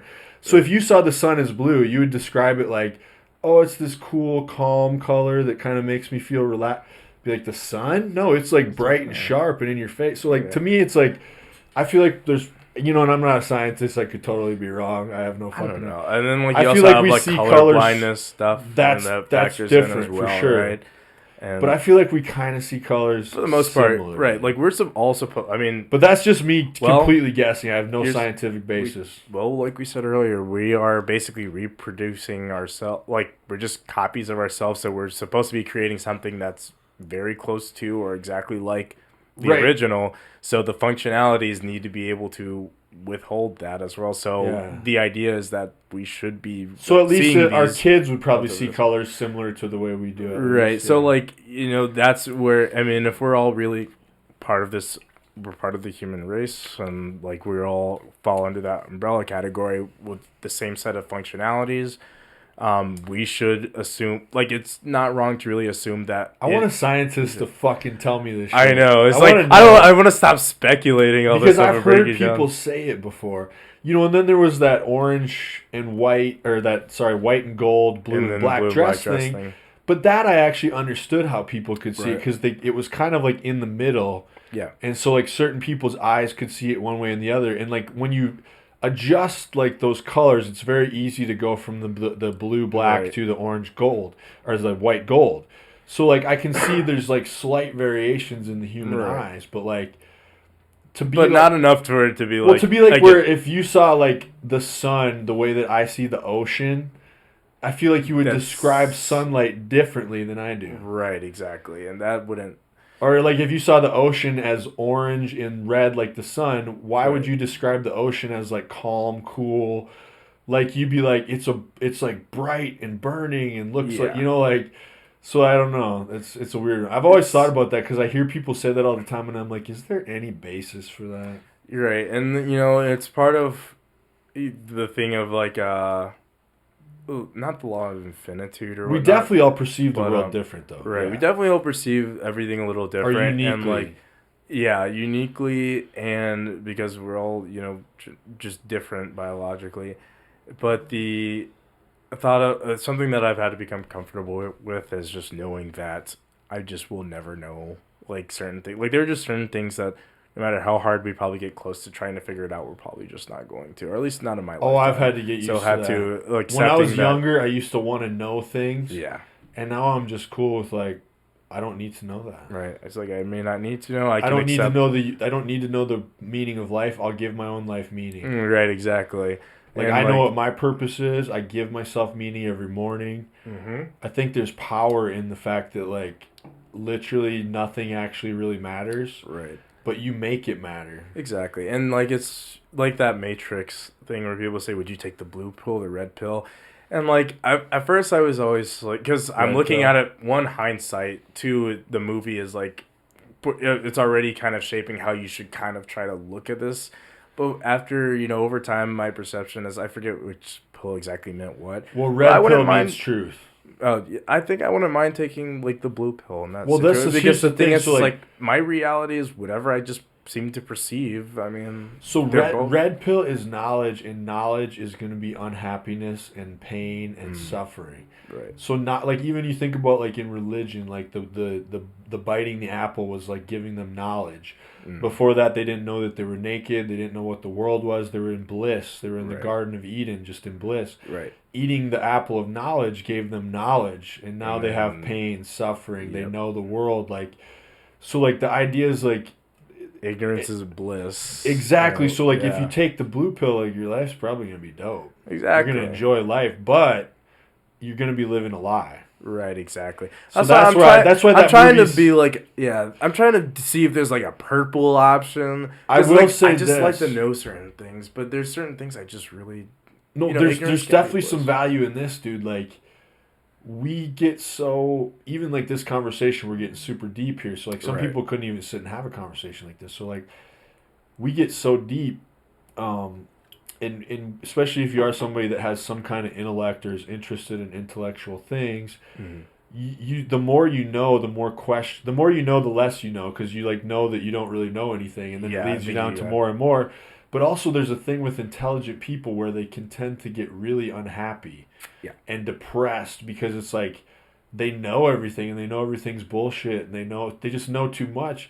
So there is kind of a thing where like if you just kind of dumb yourself down a little bit, right. You can just be a little. you can just happier. chill and enjoy life. Yeah. Like I try to do it. Like I try to like like just chill and like I don't really like to talk about these things like at work or like in front of. Right. I just like to if Leave people think room. I'm just a big dumb jock, I'm like cool with that.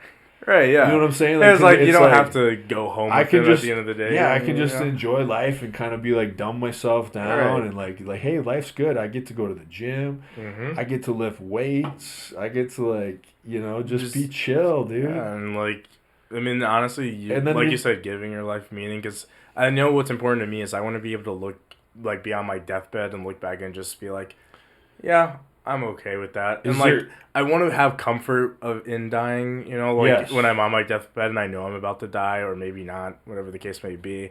Like I can just go peacefully into the night.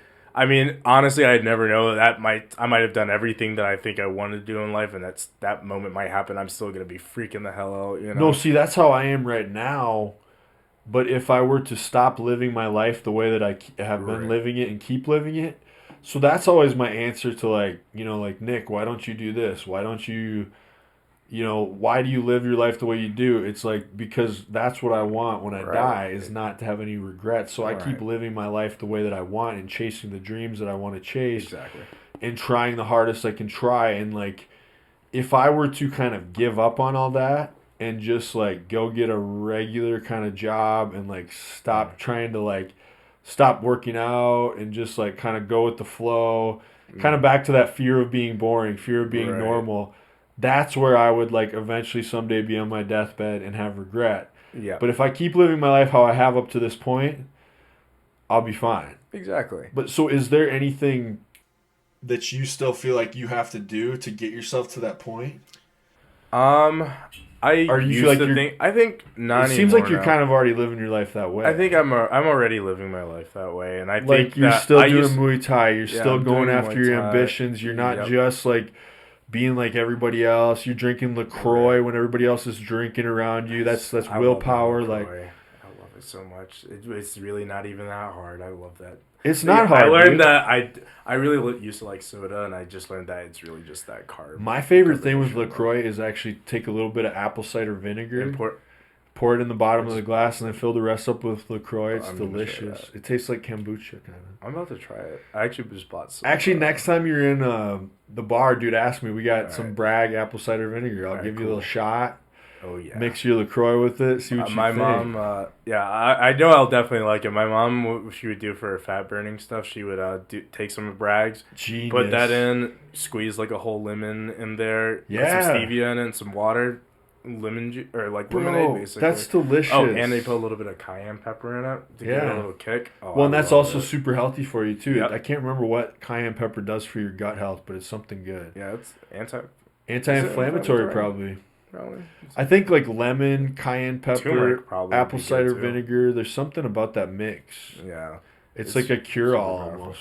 But yeah, as far as like you said about me live, yeah, I basically live my life already in the way I think of just making sure that I won't have regrets on the deathbed because Yeah, outdoor I used to stuff. Like you're doing stuff. Right. And that was a very something that was ingrained in me, not even ingrained in me, but I used to have this idea that there's a point or there's points in which you do certain things that you're trying to get to be comfortable or feel like you've accomplished what you wanted, but honestly, that I could think get- it's continual, and you just have to.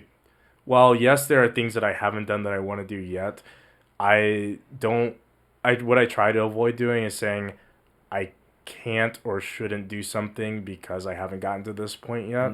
Oh, like- limiting yourself. Like Limiting myself or like I shouldn't enjoy this because I haven't done this yet. right, exactly. Like Or like for an example, let's say if I were to get a pet, for an example, yes, while it's ideal that I would be maybe 30, or like using ages as like when I you should get be married. married and do this Right. by this age. Exactly. It's like, sure, maybe there's like, maybe you're saying that maybe you just want to be financially responsible by that point, and that's when you think that you will be.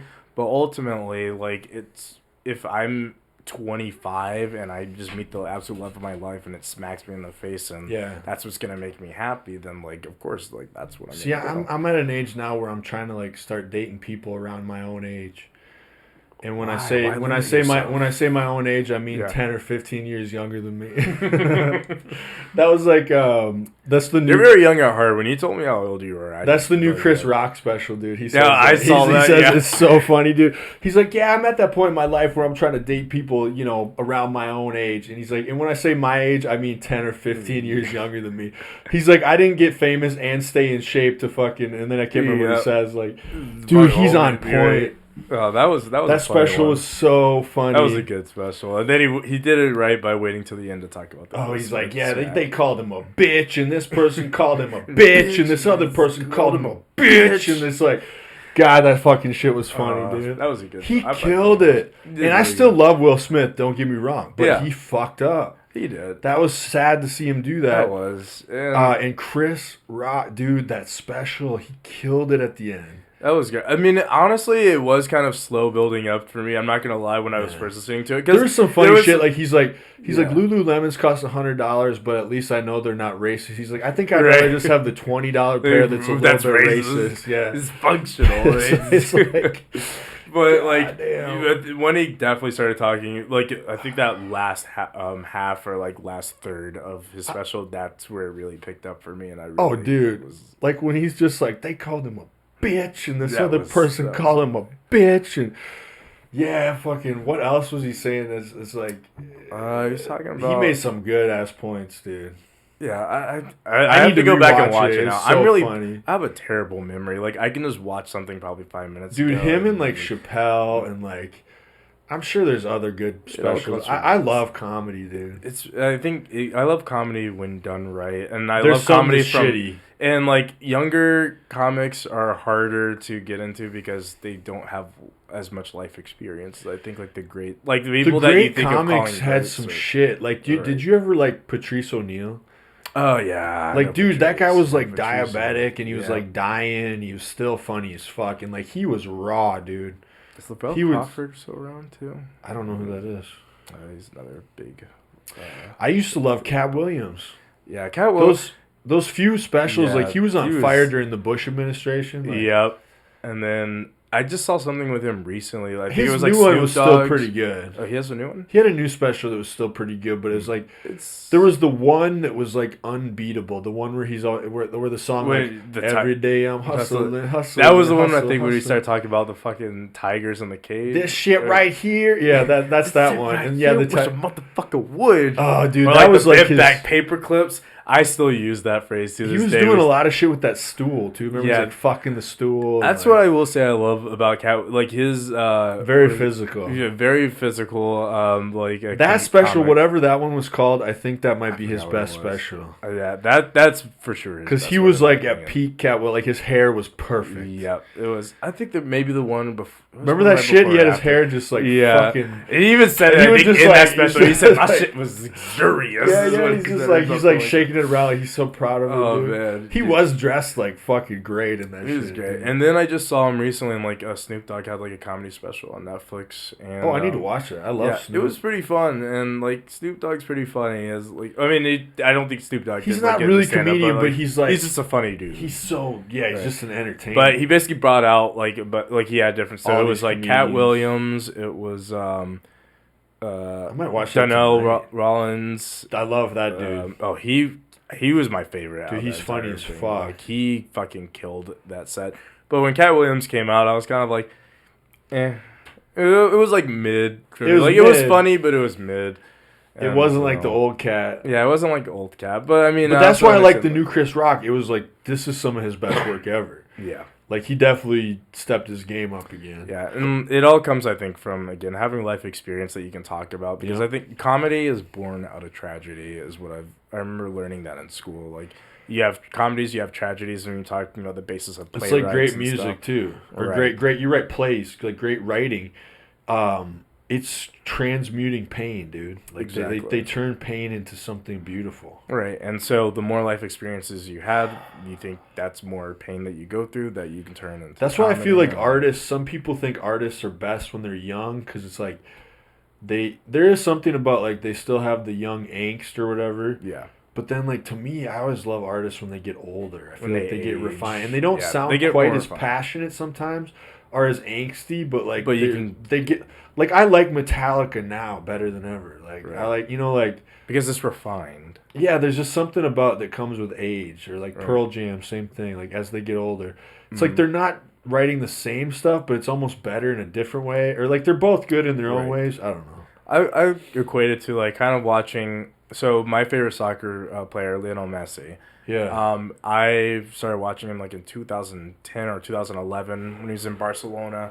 And, like, he was young. I mean, he's still young, relatively. But But he got better his with age. style of play, like, yeah, he's definitely gotten better. Like, to the point but where... better in a different way. different or better, like when he was explosive and spunky and like still like fantastic when he was younger, and now more it's almost refined. like he's so refined. Like it's like he just touches the ball and it does exactly what it's supposed Yeah. to. And even though he always kind of had that, it was like a show of. It's like there's more of an age. elegance to it, or like they've Right. learned like He accomplished the same task, but now can do it with less work. like less work. Yeah. And like you can see that, and you can appreciate it because you understand. They actually like that kind of they figure took out the like time. less is more type of thing. So Right, you're, like- exactly. But like artists are like, so that's like the same with pro wrestlers. Like Shawn Michaels at the end of his career, I would arguably say was better than when he was at his peak, because at the end of his career kind of was his peak in a sense. Like it was the same thing. He could still do the explosive crazy stuff, but he didn't really just rely on it. Exactly. He was actually better at everything else, and there was like a more refined elegance to it. Exactly, and I think that's where, like you said, appreciating. I mean, it's appreciating art over time. That's what appreciation is. Yeah, there's something. So it actually kind of makes you feel better about aging, right? Yeah.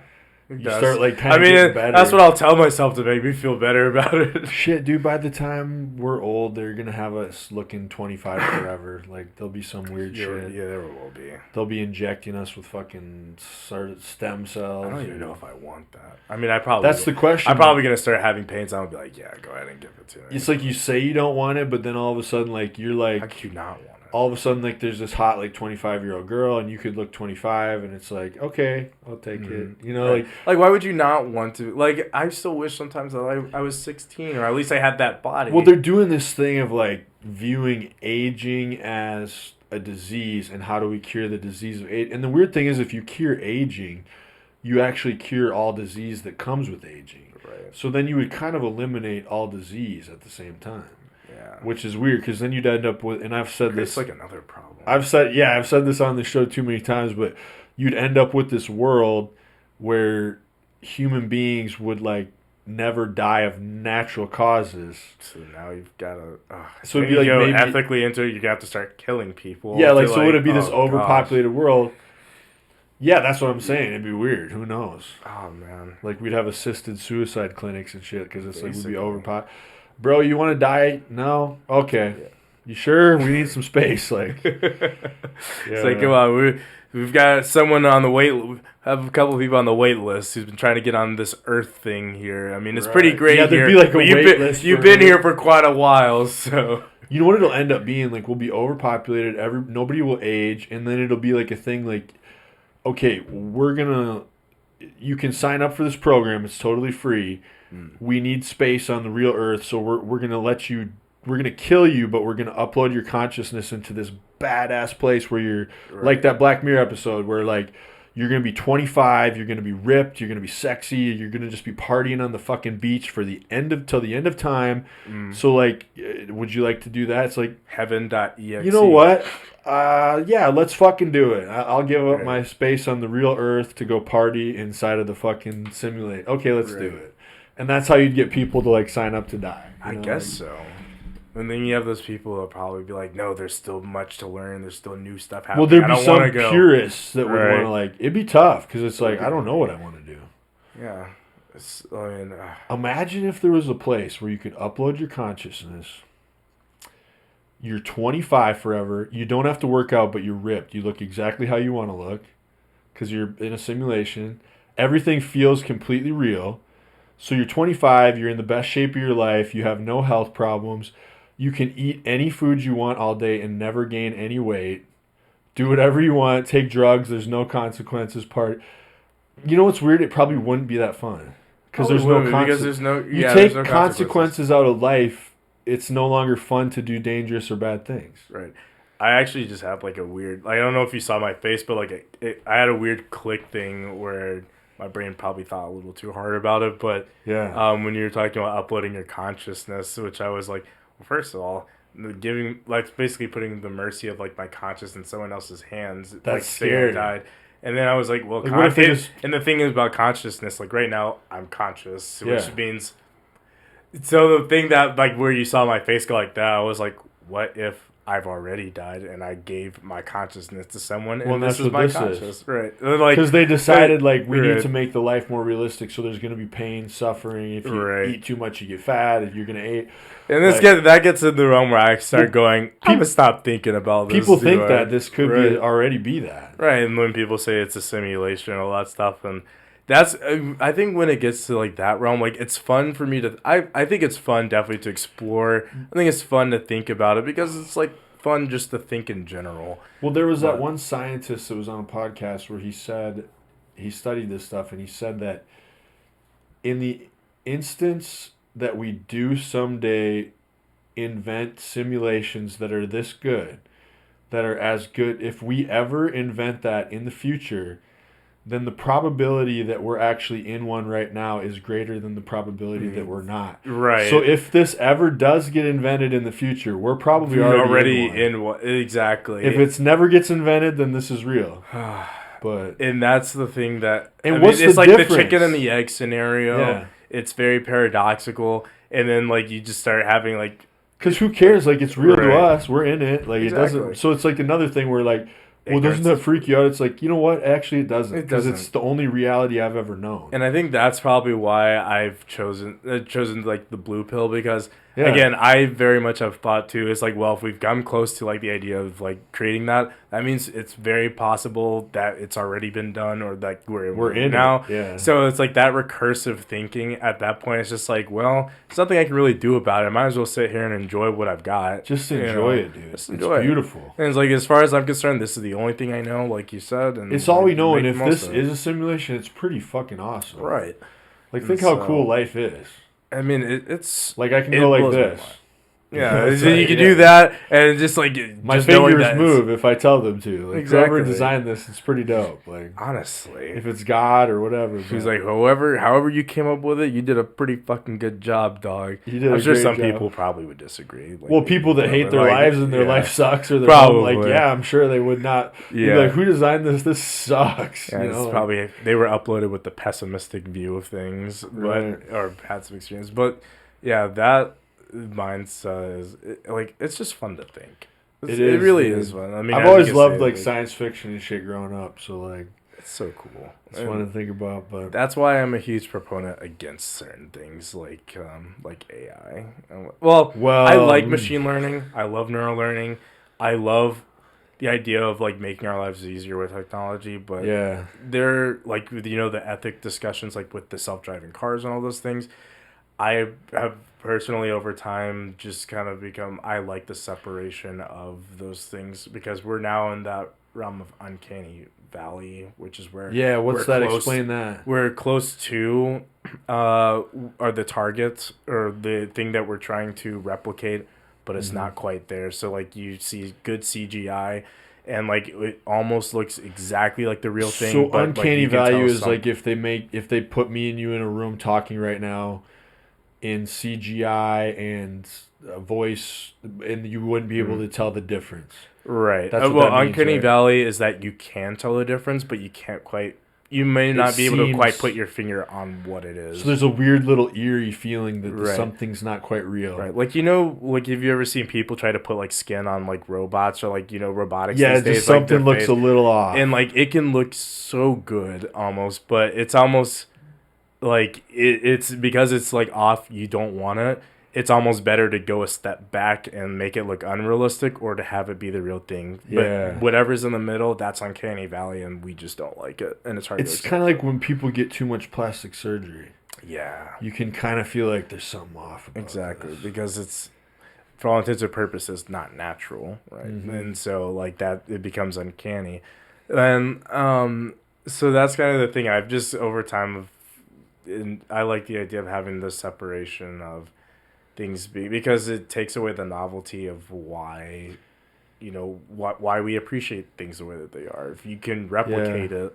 Oh my god, I then, know, dude. like- Like, if you look at, like, you're right, all this AI art and stuff, like, it's gonna be Right. like, I don't know if you've seen those things where they have like Trump and Biden like playing fucking like video games together. Oh But it's yeah, their- I love listening and to it's their those. voices, and it's like dead on, and it's like, Just- this is fucking hilarious, Yeah. bro. And like, come on, man. You know, he's like, he'd be come on, like, quit being a bitch and like, you know, pull out the and quarter. then Trump will be like, "What are you doing? This is Sleepy Joe, terrible. how are you? Whatever, Joe. You're an idiot, Joe." And then Joe's like, "Come on, man." Oh man, yeah, fucking those great. videos are great. But yeah, just Who knows, dude? The future is gonna be crazy and weird. I can't wait to see how it changes. Well, man, I think we're gonna wrap this up. Yeah, I got should. another client I gotta go train. So Sounds good. dude, that was another great episode. Your thanks for fight on the having me. 29th. Yep. He's got a fight coming up, so whenever he finds out about that, I'm sure he'll post on social media. Yep. Good luck with your training. Keep killing it. Add some carbs in. I'll try my best. Get ready for that fight, man. It was fun having you back on. Yeah, and thanks for having me again. And as always, I mean, it's a pleasure. We'll have you again in a few months, dude. Sounds good. Oh yeah, it's always a good combo. Thank you for being here, All and right. thank you everybody for listening.